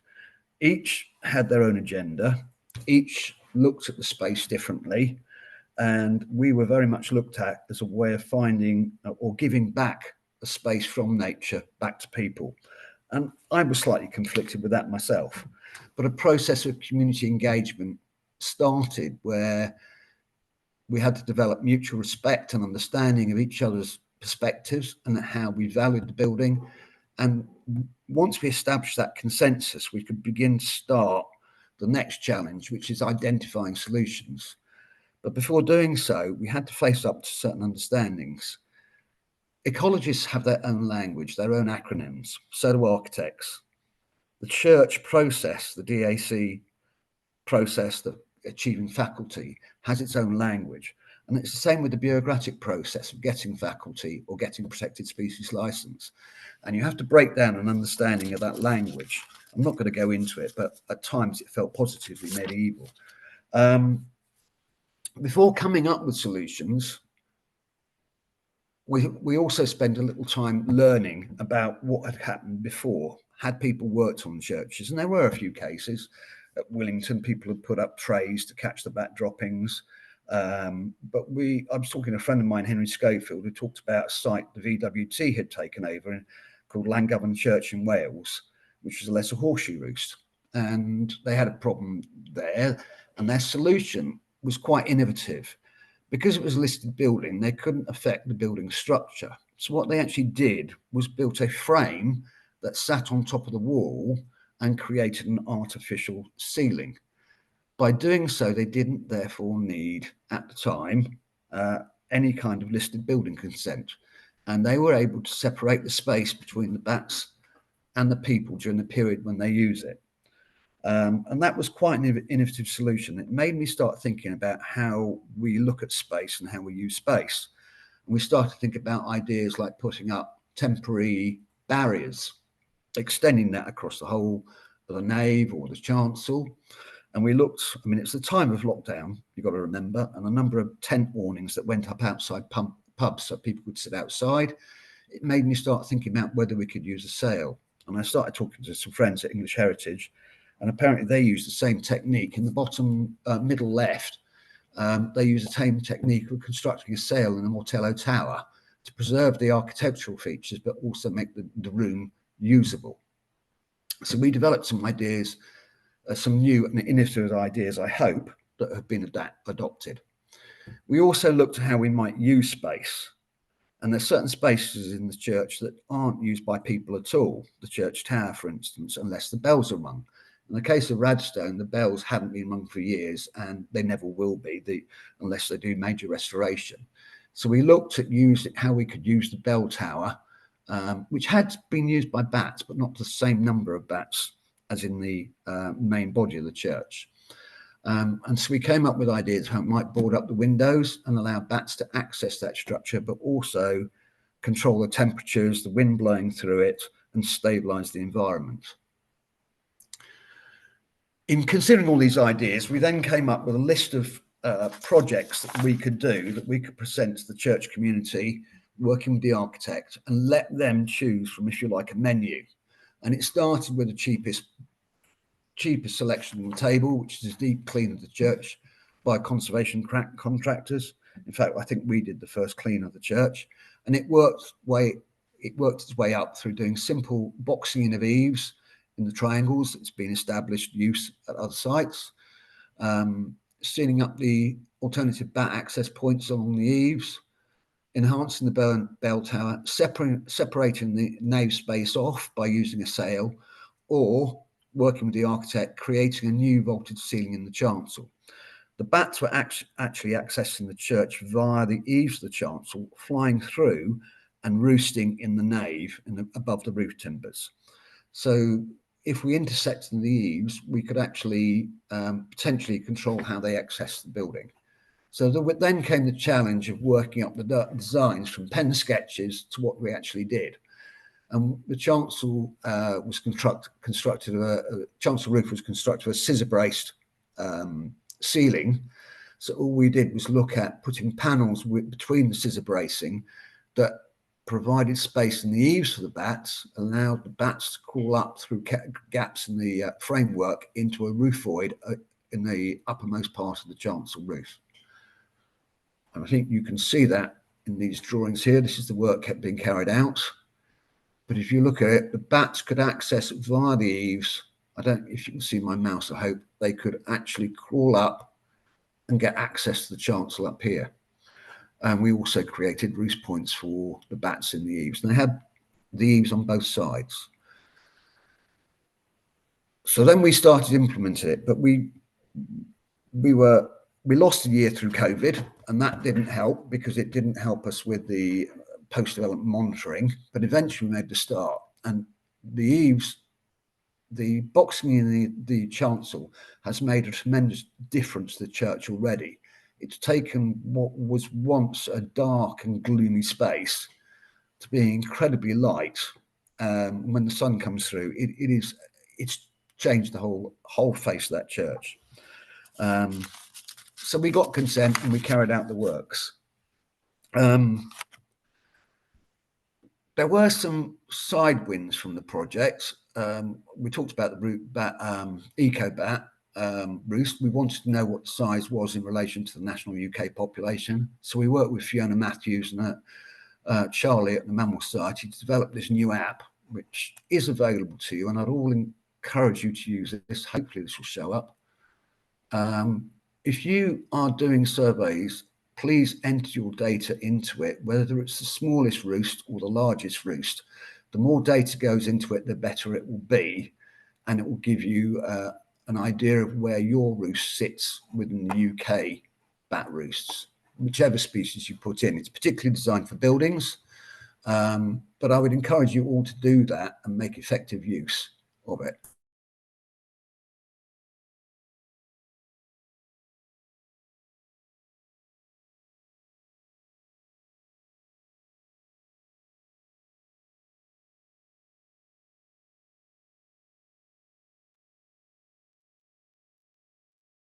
Sorry, I think we might have lost Chris there, unless my computer's crashed. Okay. Hello, everyone. Firstly, I'd just like to say Can everybody hear it? to Kate for inviting me to talk to at the Bats and Churches Flying to the Future event, and to make my apologies that I can't be with you in person. If anybody has any questions or want to know more, I will put up my address at the end of the talk, and you're very welcome to get in touch. So today I'm going to talk about one of the project churches that Mortimer Environmental has been involved with for bats. This church recently held a celebration of its wildlife, but it hasn't always been that way. And so I'm going to talk a little bit about our engagement with the PCC at the church and how we sort of moved from consternation about bats to a celebration of bats. How we sort of overcame the challenges and the problems we faced along the way, and the impact that it had on the church's attitude towards their bat population. This is Antioch, near Leicester, and on our first visit to the church,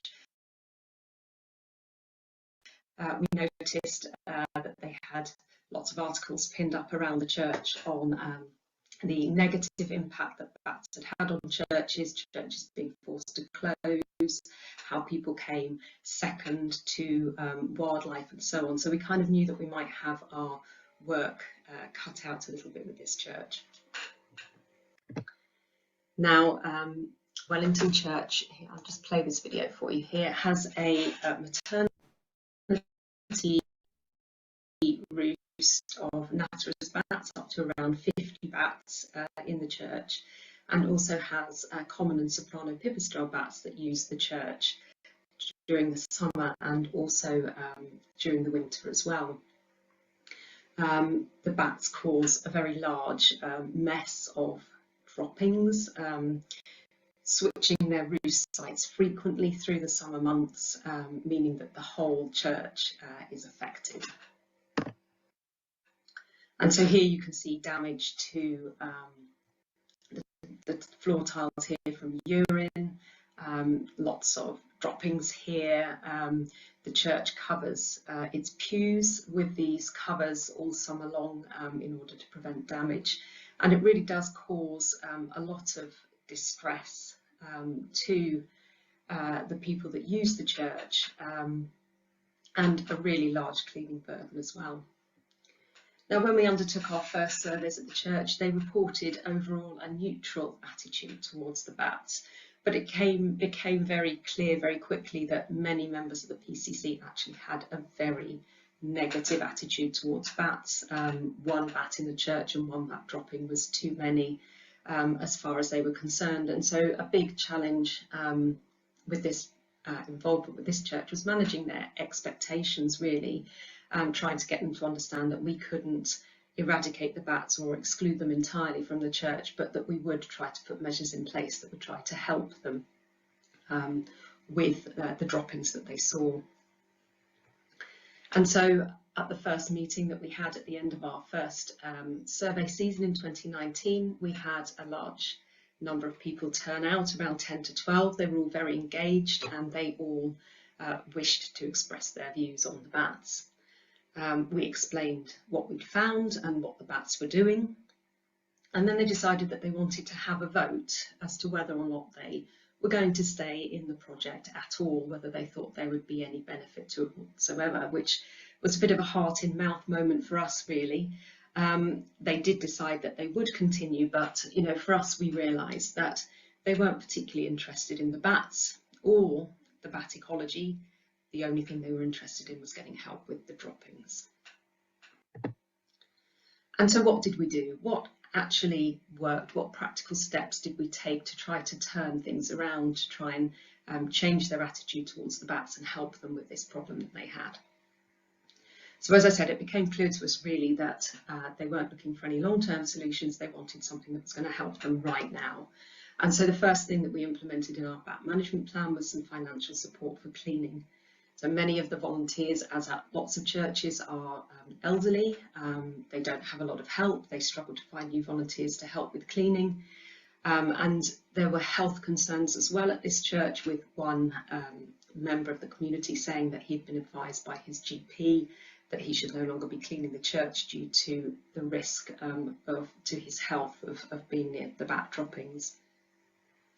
And so by providing money for them to employ cleaners to come in, this immediately relieved some of the burden, at least in the short term. Now, another measure that we implemented in our bat management plan was to do surveys of the droppings. This was the real key issue that the church was concerned about. And so it made sense to us to actually go in and measure what was there, which would then provide a quantification as to how successful our measures were. We could measure against the baseline before and after implementing our management measures. Now, our first dropping survey was due to take place in May 2020, and of course at that time we were all in lockdown and the church was actually closed. And the church remained closed for the rest of that summer season. And so our plan to go into the church a week after it had been cleaned and to survey the droppings obviously couldn't go ahead because the church wasn't being cleaned at all. And so I decided that I would have to take matters into my own hands and go and do the cleaning myself. And so every month I would turn up at the church, I would clean the church of bat droppings and then return a week later in order to do my survey. And this kind of had a surprisingly positive effect in that suddenly the attitude of the church members was not so much an us and them attitude, but well, you now really understand what we're up against and we're kind of all in this together. And so, they felt that I was able to gain a true appreciation of what the problem was at the church. And the third step that I think really helped with changing the way that the project was perceived and what we were doing was to quantify the results of these dropping surveys. So in the first year after our management measures were implemented, we saw a fall in the number of droppings by 40%. But we were still getting quite a lot of complaints about the droppings because as far as they were concerned, one bat dropping was one too many. But of course, we were able to actually show them, by showing them a graph, that we were having a real impact. Further refinements to the management that we've put in place means we've now seen a 75% reduction in the number of droppings in the church, as you can see in this graph here. So the green bars are 2020 and the blue is 2022. And so people are actually able to look at this and say, yes, what you're doing is working. And then finally, the last sort of piece of the jigsaw, as it were, was to foster a more joined up approach in the village to wildlife. And so Rose had been working with the local school and the school children to get them to come into the church and learn a bit more about bats. But At the end of survey season meeting with the church last summer, I happened to mention that their church and their churchyard is one of the most beautiful places that I sit to do bat surveys. They don't mow the grass in their churchyard, and so through the summer it's absolutely full of wildflowers and insects and bats, and it's an absolutely lovely place to sit. And it came to light then that there are actually quite a lot of different wildlife groups in the village, but none of them are really particularly involved with the church. And this gave one member of the PCC the idea to hold a wildlife celebration event. And this event took place in May this year, and it was a hugely successful event that brought together the Herefordshire Wildlife Trust, the Herefordshire Mammal Group, Bats in Churches, Hidden Herefordshire, and lots of people attended, and the church raised quite a lot of money at the same time. And so they were able to kind of bring together the bird watchers and the entomologists and the botanists to the church to learn about the bats and to really gain an appreciation. And I had a lot of positive interactions with people at this event. And so this was really a way of getting people to the church and to promote the church as well. And I'm just going to finish my talk here by showing you this video, which we took in July this year, of our Natterers bats emerging from a bespoke roost box that we created for them under the eaves of the church. And what this roost has done is preserved the roost at the church, but it prevents the bats from actually getting into the church interior. So they can come in, but they can't fly around inside and cause a mess. Now, it's not perfect. We do still have 1 or 2 bats that are getting inside the church, but this summer we've handed over to the Herefordshire Mammal Group for ongoing surveying and monitoring of this population, and we hope that we'll see our success continuing in years to come. Okay, so thank you all for listening, and as I said earlier, if you have any questions, please feel free to get in touch. Bye-bye. Can you see this now? Yes, we Yes. can. Right. I have no idea where I got to, I have to be honest.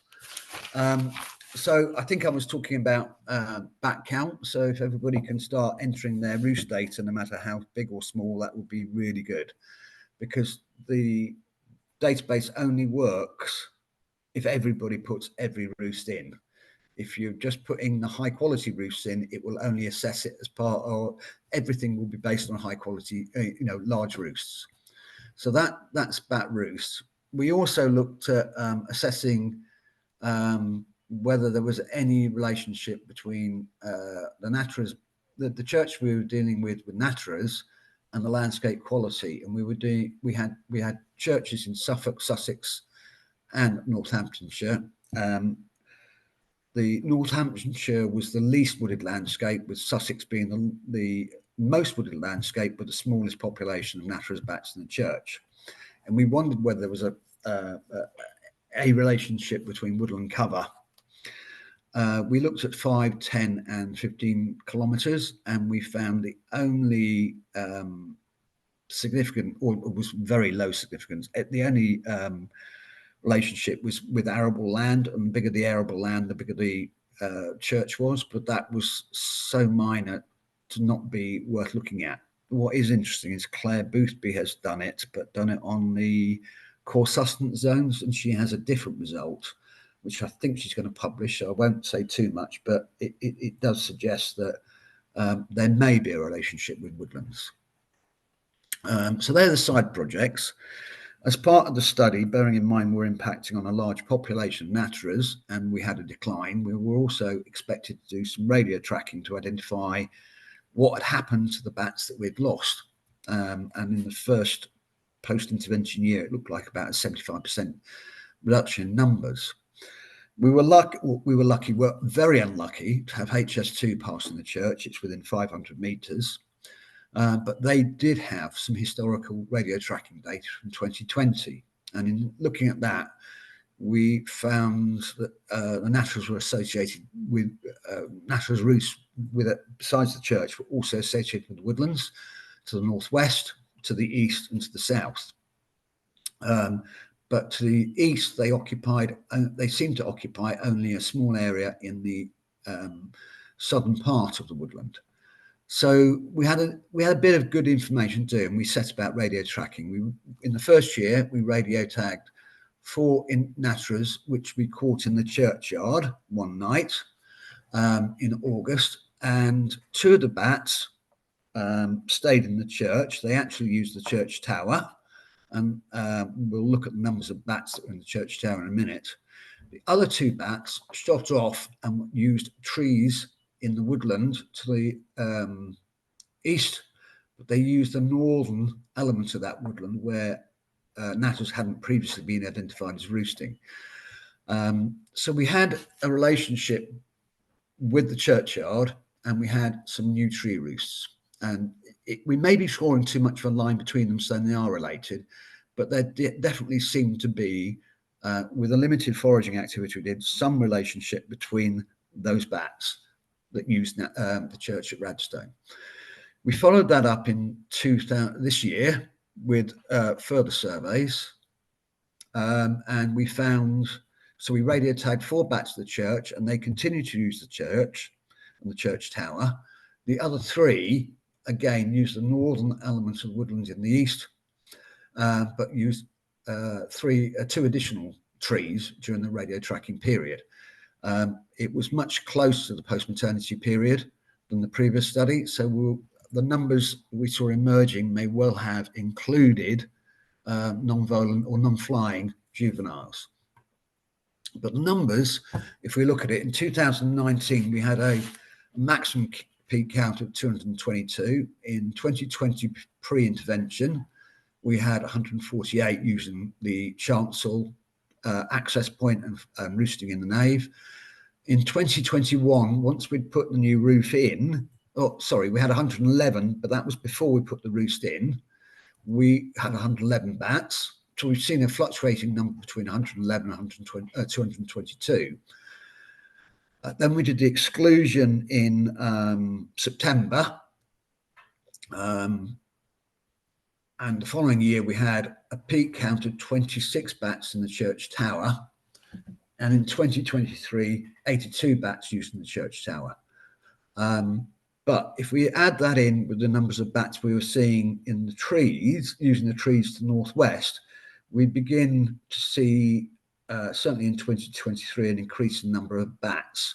And it may be, and I suspect, that the bats, the colony has split up because the church tower is probably not providing the same quantitative or qualitative characteristics of the church tower, but it is providing enough for maternity roost to be present in lower numbers, but they're equally using the trees and the woodland.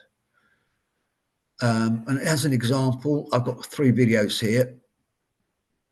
Pre-intervention, top right, top left. Post-intervention, bottom left is the church tower. Hopefully you can see these. And then bottom right is the trees, the maternity roosts we discovered in the woodland. Obviously the numbers aren't as high, but we now have potentially 2 separate maternal groups making up what would have been that single population. So I think, when we try and measure success, we've got to be really thoughtful about how we're impacting on these churches, because the bats are going somewhere. We just don't know where they're going unless we do radio tracking studies. Before, during and after, we will never really know. So I'm just going to flip on. But there is another aspect to the church, or the work we've been doing. It's also about giving a church back to its community, a church that had been closed for at least 2 years. It was threatened with deconsecration. The church community valued their church and they wanted to be able to use it, but they also wanted to support the bats, and they've been incredibly supportive all the way through. And it was great pleasure to actually go to see the first Christmas service there in the December of the year we did the intervention, and to see people actually using the church. They have been supportive all the way through, and people have been fascinated by the work we've been doing. It's a small community, it's a very small community, but it's lovely to see the structure being used, being lit. And I'm delighted to say they had a rededication service. The service is now taking place once a month. And Penny, who was the PCC person I was liaising with throughout the work, her daughter actually got married in the church this September and is delighted with the work that's been done. So from a community-based perspective, it's been a really good success. What I would ask everybody to do is to think about whether it's been a success from a conservation point of view. We are looking at putting some remediation work into the chancel this year. We're going to put a new bespoke access to the higher element of the roof void, and we're going to vent the temperatures because they're getting very hot. And hopefully that may go to resolving some of the use of the chancel. But I would ask you to judge whether you think the work we've done at St Lawrence has been a success from the point of view of its architecture, its history, its ecology, and its community. And that is really the main talk, except to say thank you to the Churches Project and everybody who's been incredibly supportive. The work the team have done in trying to deliver it. I think, you know, from my point of view, it has been a really interesting learning process. It's made me feel I know far less than I thought I did. I did have one other slide I'd quickly put in because Phil mentioned about timing of bat activity. This is bat activity recorded in 2019 in August, as recorded with one of the Apodemus infrared break beam counters. And you can see, as Phil indicated, you get much higher emergence counts than you do re-entry counts. What's interesting is it varies from night to night. Sometimes they appear to go in, come back, go out and come back in again. Some nights they go out and come back at dawn. Other nights they're coming and going throughout that period. So I think the debate about dawn surveys is what useful information you can get from them in terms of identifying all the bat access points, how they re-enter, rather than just how they're leaving. Anyway, thank you for listening. I'm sorry about the break in the presentation. Does anybody have any questions?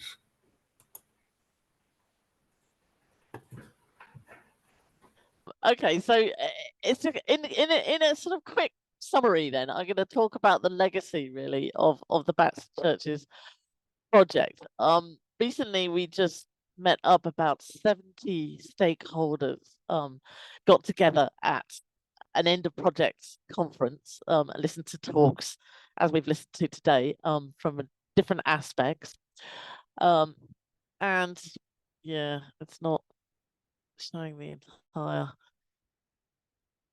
slide, but what's coming next, and what's carrying on after the project finishes, is essentially Natural England are supporting churches through the Bat Advice Service still with the contract with BCT, and we'll still be doing volunteer bat visitor training and surveys and data management. The BCT is going to take over running the Bats in Churches Challenge badge, and the CCT is taking on managing the Little Church Bat book and hosting our website. So the Bats in Churches website will be around for many, many years with all the resources and materials on it. The Church of England is looking at options to embed learning into net zero guidance and church building management partnerships.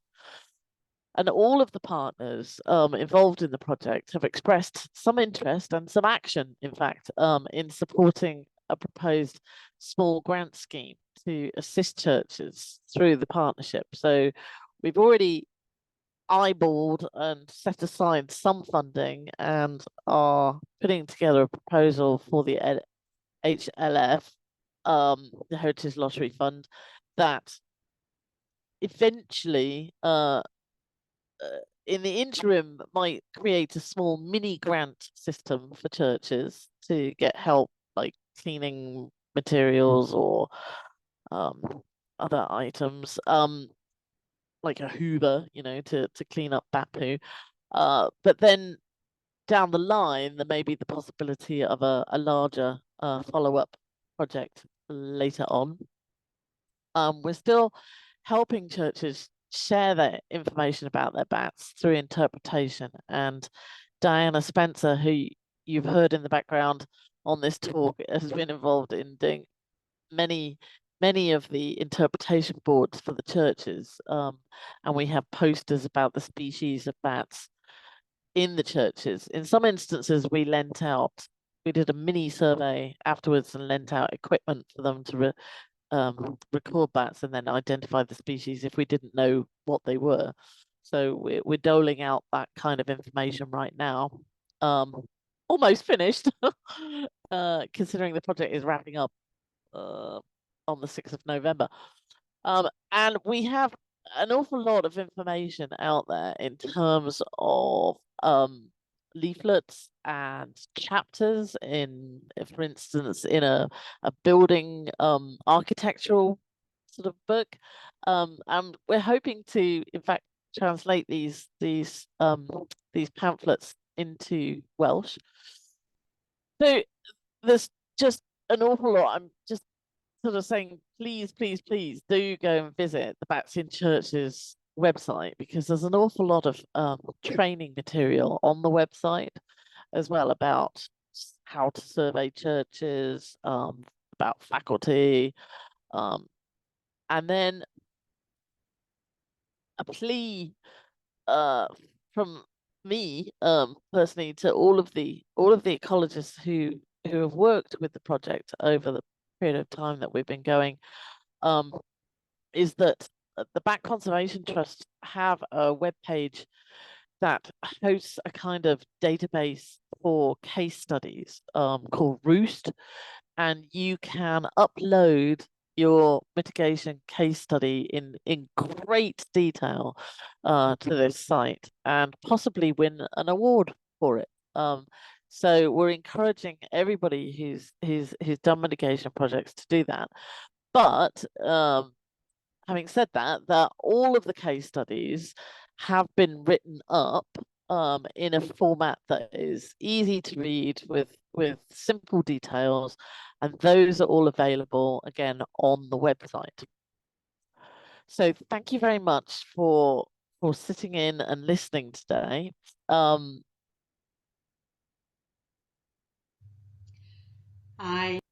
My name's Jenny Reed, and I've pre-recorded this presentation to talk about St Moran in Lamorren in Cornwall, which is the church that I've worked on for the Bats in Churches project.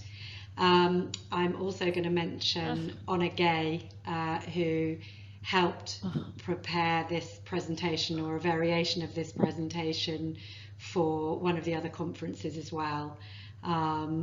She's not going to be on this part of the presentation, on this particular PowerPoint presentation, but yeah, she definitely.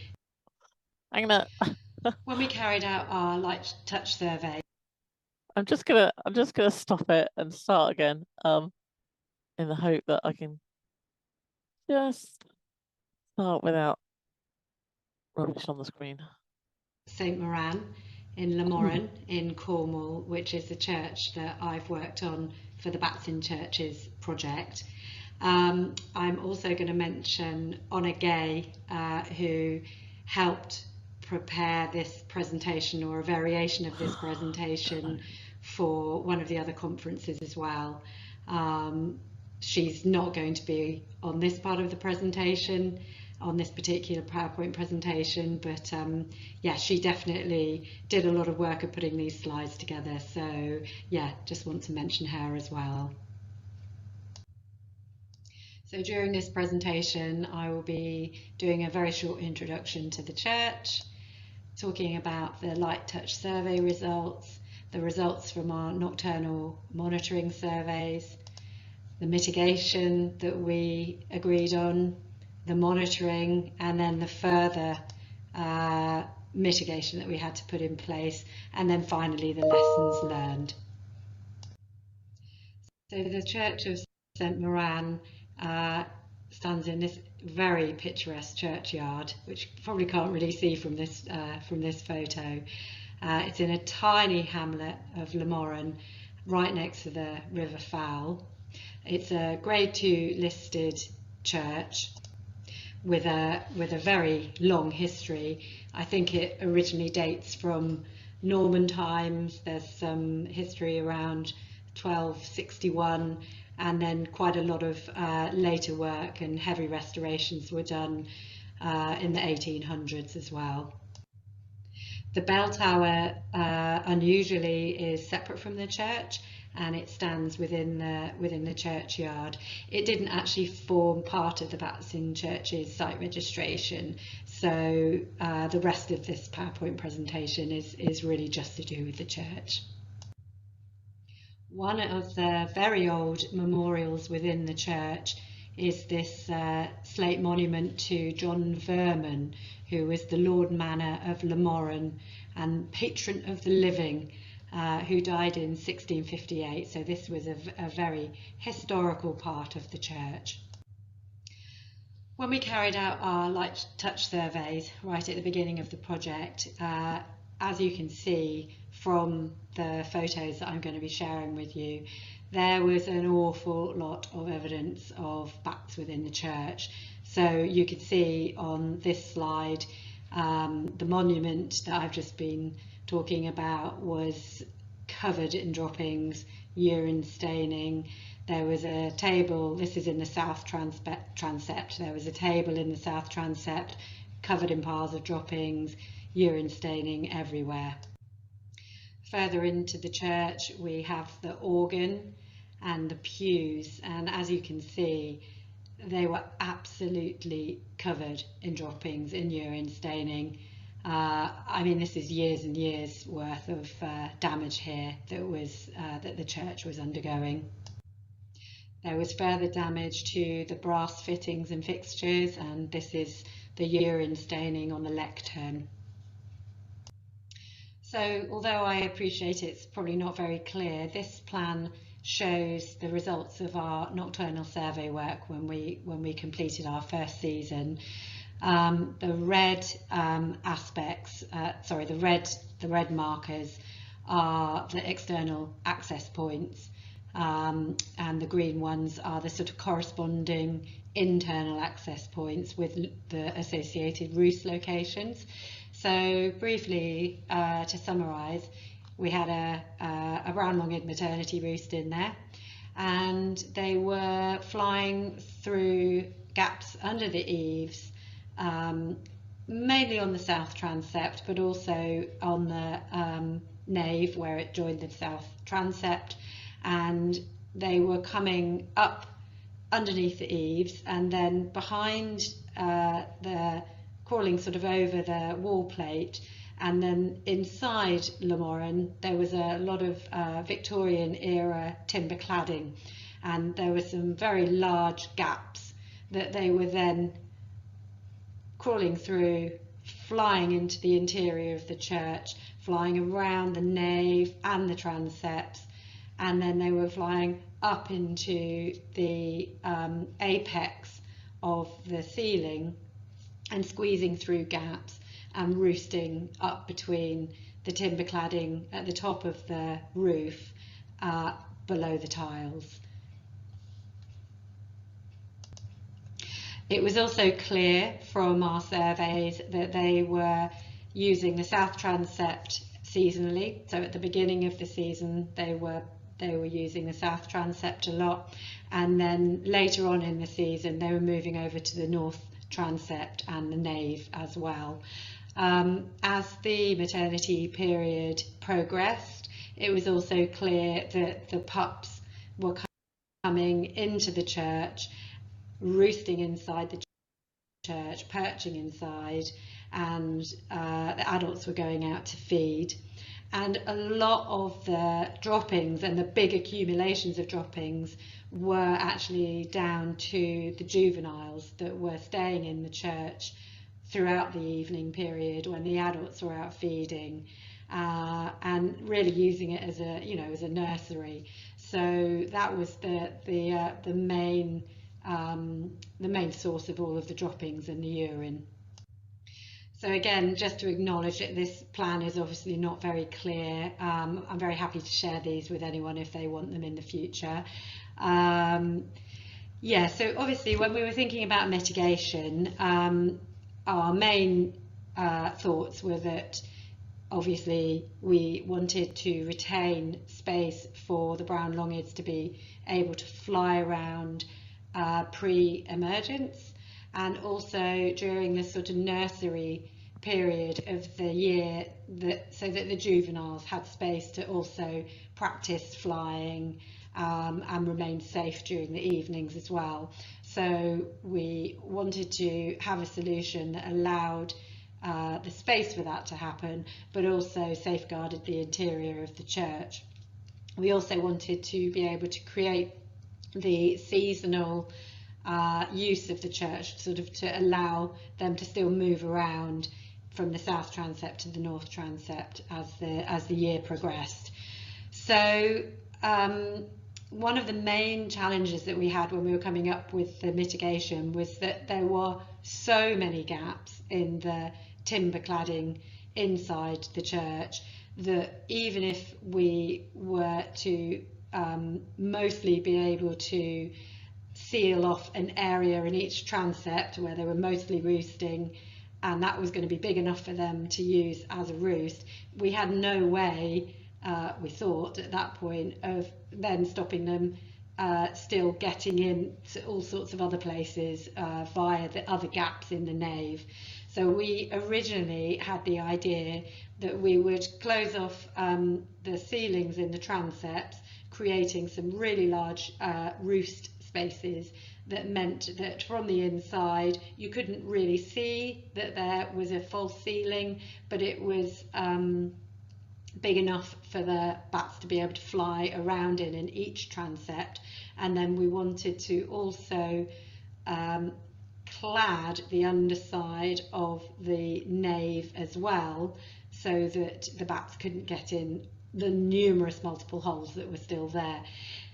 This was something that was agreed with the architect. It was agreed with the parish as well.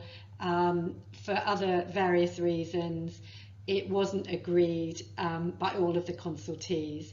So we then had to rethink what we could deliver as mitigation. So something that is very difficult to see on here, and I apologise for this, is that we had to figure out a way that we could keep them in each transept, allow them connectivity between the transects, but also stop them getting into the church from the nave.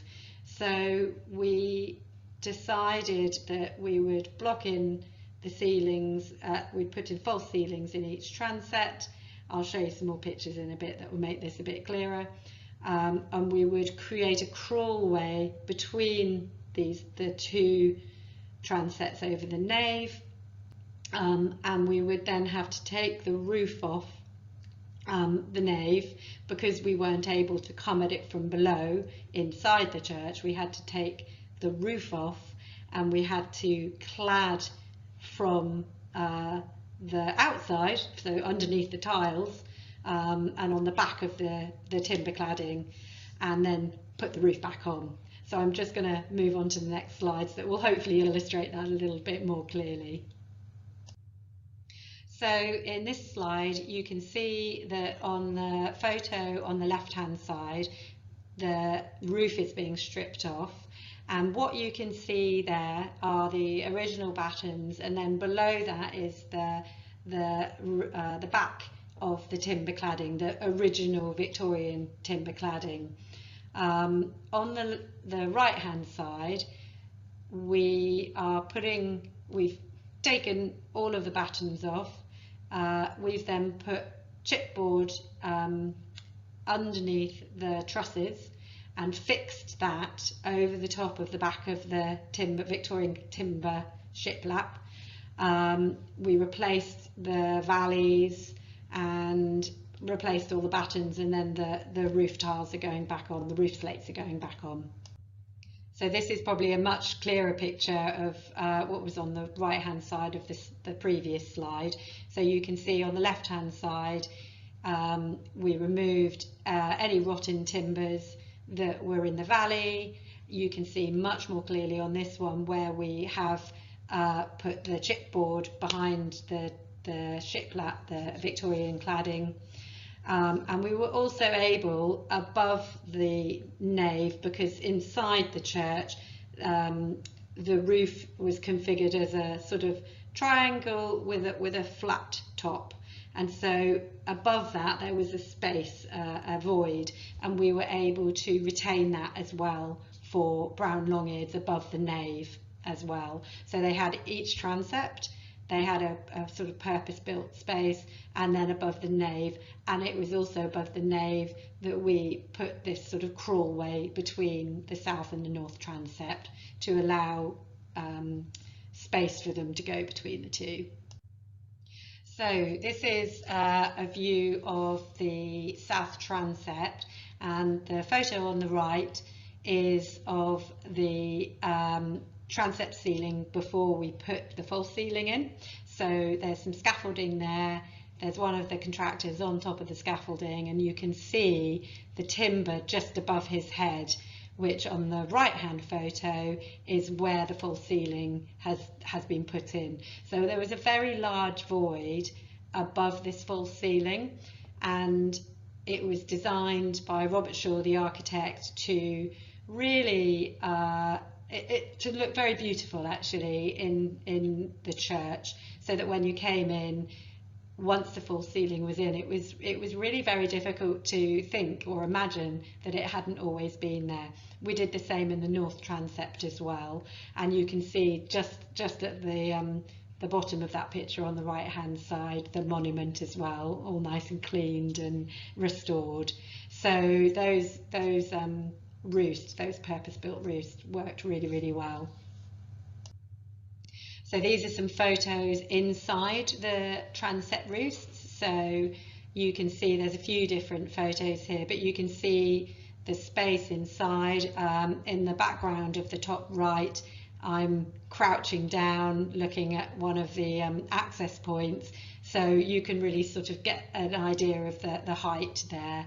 We also drilled some access points in the original cladding, so that essentially when we put the back access tiles in the new roof, we had a corresponding access point inside directly into the new roosting space, or the enclosed roof space.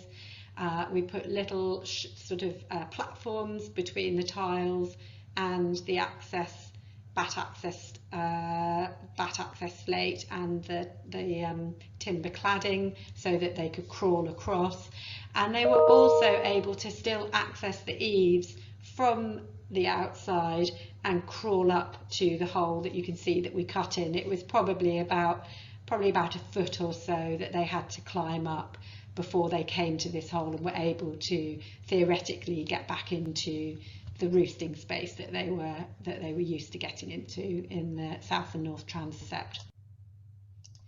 So yeah, I'm just playing this video while I give you a little summary of our monitoring following the capital works. When we first started on the project, we had the maternity roost, and there were about 25 bats there. That was our peak count. The following year, unfortunately, the maternity roost didn't return, so that was a really big blow for everybody. There were some low numbers of bats day roosting. We had 7 bats in the well, actually this video is some of those bats. We had some bats in the porch, so you can see this is almost a replication of what was in the church originally. So you have the timber cladding going right up to the ceiling. The bats are flying around inside. This is in the porch, inside the porch, emerging from the timber cladding, flying around, and then going out to forage. So this is pretty much exactly what was happening in the church before we put the false ceilings in. So yeah, year one, sadly, the bats really didn't respond well to the change in the access points, and they basically came into the porch, and there were some barns around the church that we were also monitoring, and the maternity roost and a residential dwelling, and the bats basically dispersed into those buildings adjoining the site. So we had a big conversation then about how we were going to move forward, because then the second year we again had very few bats, but some of the bats were then getting back into the church through the nave. So not only were we coming up against some problems in terms of the maternity roost not settling back into the church, but we also were getting bats back into the church as well. So then we had to have a very big conversation with the project team and decide, well, what are we going to do about this? So following these discussions, what we ended up all deciding as a team, and we got a modification with the faculty as well, was to actually go back to the original plan that we'd all talked about, which was to clad the Victorian timber on the inside of the church. And you can see here, this is that phase of the works where we're cladding inside, plastering it, painting it, and it looked very beautiful actually when we'd finished. And it also meant that all of the access points that were then potentially available for the bats to get back into the church were completely closed up. And this is just another view from the scaffolding. So during the works phase, just looking back down to the contractors from the top of the scaffolding during the works phase. So before I get on to the lessons learned, in the second year monitoring, after we had clad the whole of the inside of the church, we undertook our monitoring surveys, and we had a peak count of 16 bats, and they had actually started to use the access points externally again, mostly coming in under the eaves, which is where they always had done previously. And we had our very first few scattered droppings in the south transept void, so they were obviously beginning to discover that as well by that point. This year was our final monitoring, and we had a peak count of 19 bats, and bats inside the south transept, far more droppings as well on the third year. And yeah, it looks like the roost, the maternity roost, has come back to the church now and is using it again happily. So I think for me, obviously this is a best practice forum, and the key lesson that we have learnt from this about this species in particular, so brown long-eared bats, is access, access, access. So what I mean by that is, and I'm sure there's going to be plenty of you out there kind of nodding and going, yes, absolutely. Brown long-eared bats are so good at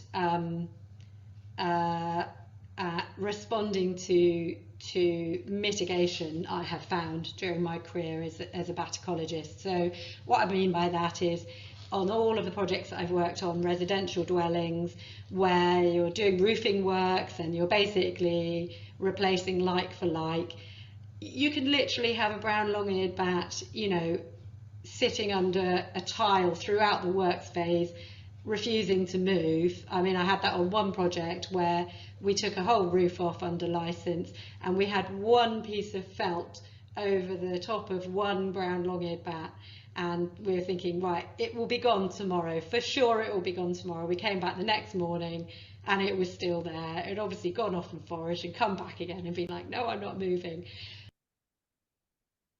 So in terms of that kind of level of disturbance, on a lot of the other sites that I've monitored with brown long-ears, once you've reinstated the roost, once you've reinstated the access points like for like, you know, and we've often sort of overclad bits of rotten timber, for instance, where they've perched before they've gone in and out of the roost, just you know, when we've been putting the mitigation back in place, they've responded really, really well. So the impact itself of the works phase hasn't seemed like a big deal. What I think happened on Lamoran, and what took much longer, so three years really, for them to acclimatise to, was the change in how they accessed the roost. So at the beginning, before the capital works, they were coming up under the eaves, squeezing through the wooden timber, flying down into the church, around and around, and then accessing the roost from the inside of the church. Now, obviously, when we put in our mitigation, when we put in the cladding, in terms of mitigation, they were still able to get in under the eaves. We allowed, you know, we put crawl spaces in for them to be able to then very easily get from that point that they were coming in at the eaves on the cladding that they were used to, you know, it was a surface that they were used to, but they had to sort of go up a little bit instead of just going straight through. And that obviously was a really, really, really big change, even though from a human perspective, it didn't seem like it was a massive change. They were really only having to go up, you know, a small part of the void to be able to get into their new roost. And we'd also put back access tiles there as well. And, you know, it took them probably 2 years to discover those and to actually realise, oh, we can get in here and use them. So I think really, if there's anything to get from my experience at Lamoran, and then in comparison to my experiences previously with brown long-eared, is that they are incredibly resilient. But if you change their access points and you change how they get into their roosts, then that is going to take quite a few years for them to be able to acclimatise to that. And that has to be something that is really, really considered in mitigation planning, especially if you've got a maternity roost. We were very lucky. We had a lot of barns that they were already using in the house right next to the church, so they were very easily able to displace into those buildings, and the functionality of the maternity roost was maintained.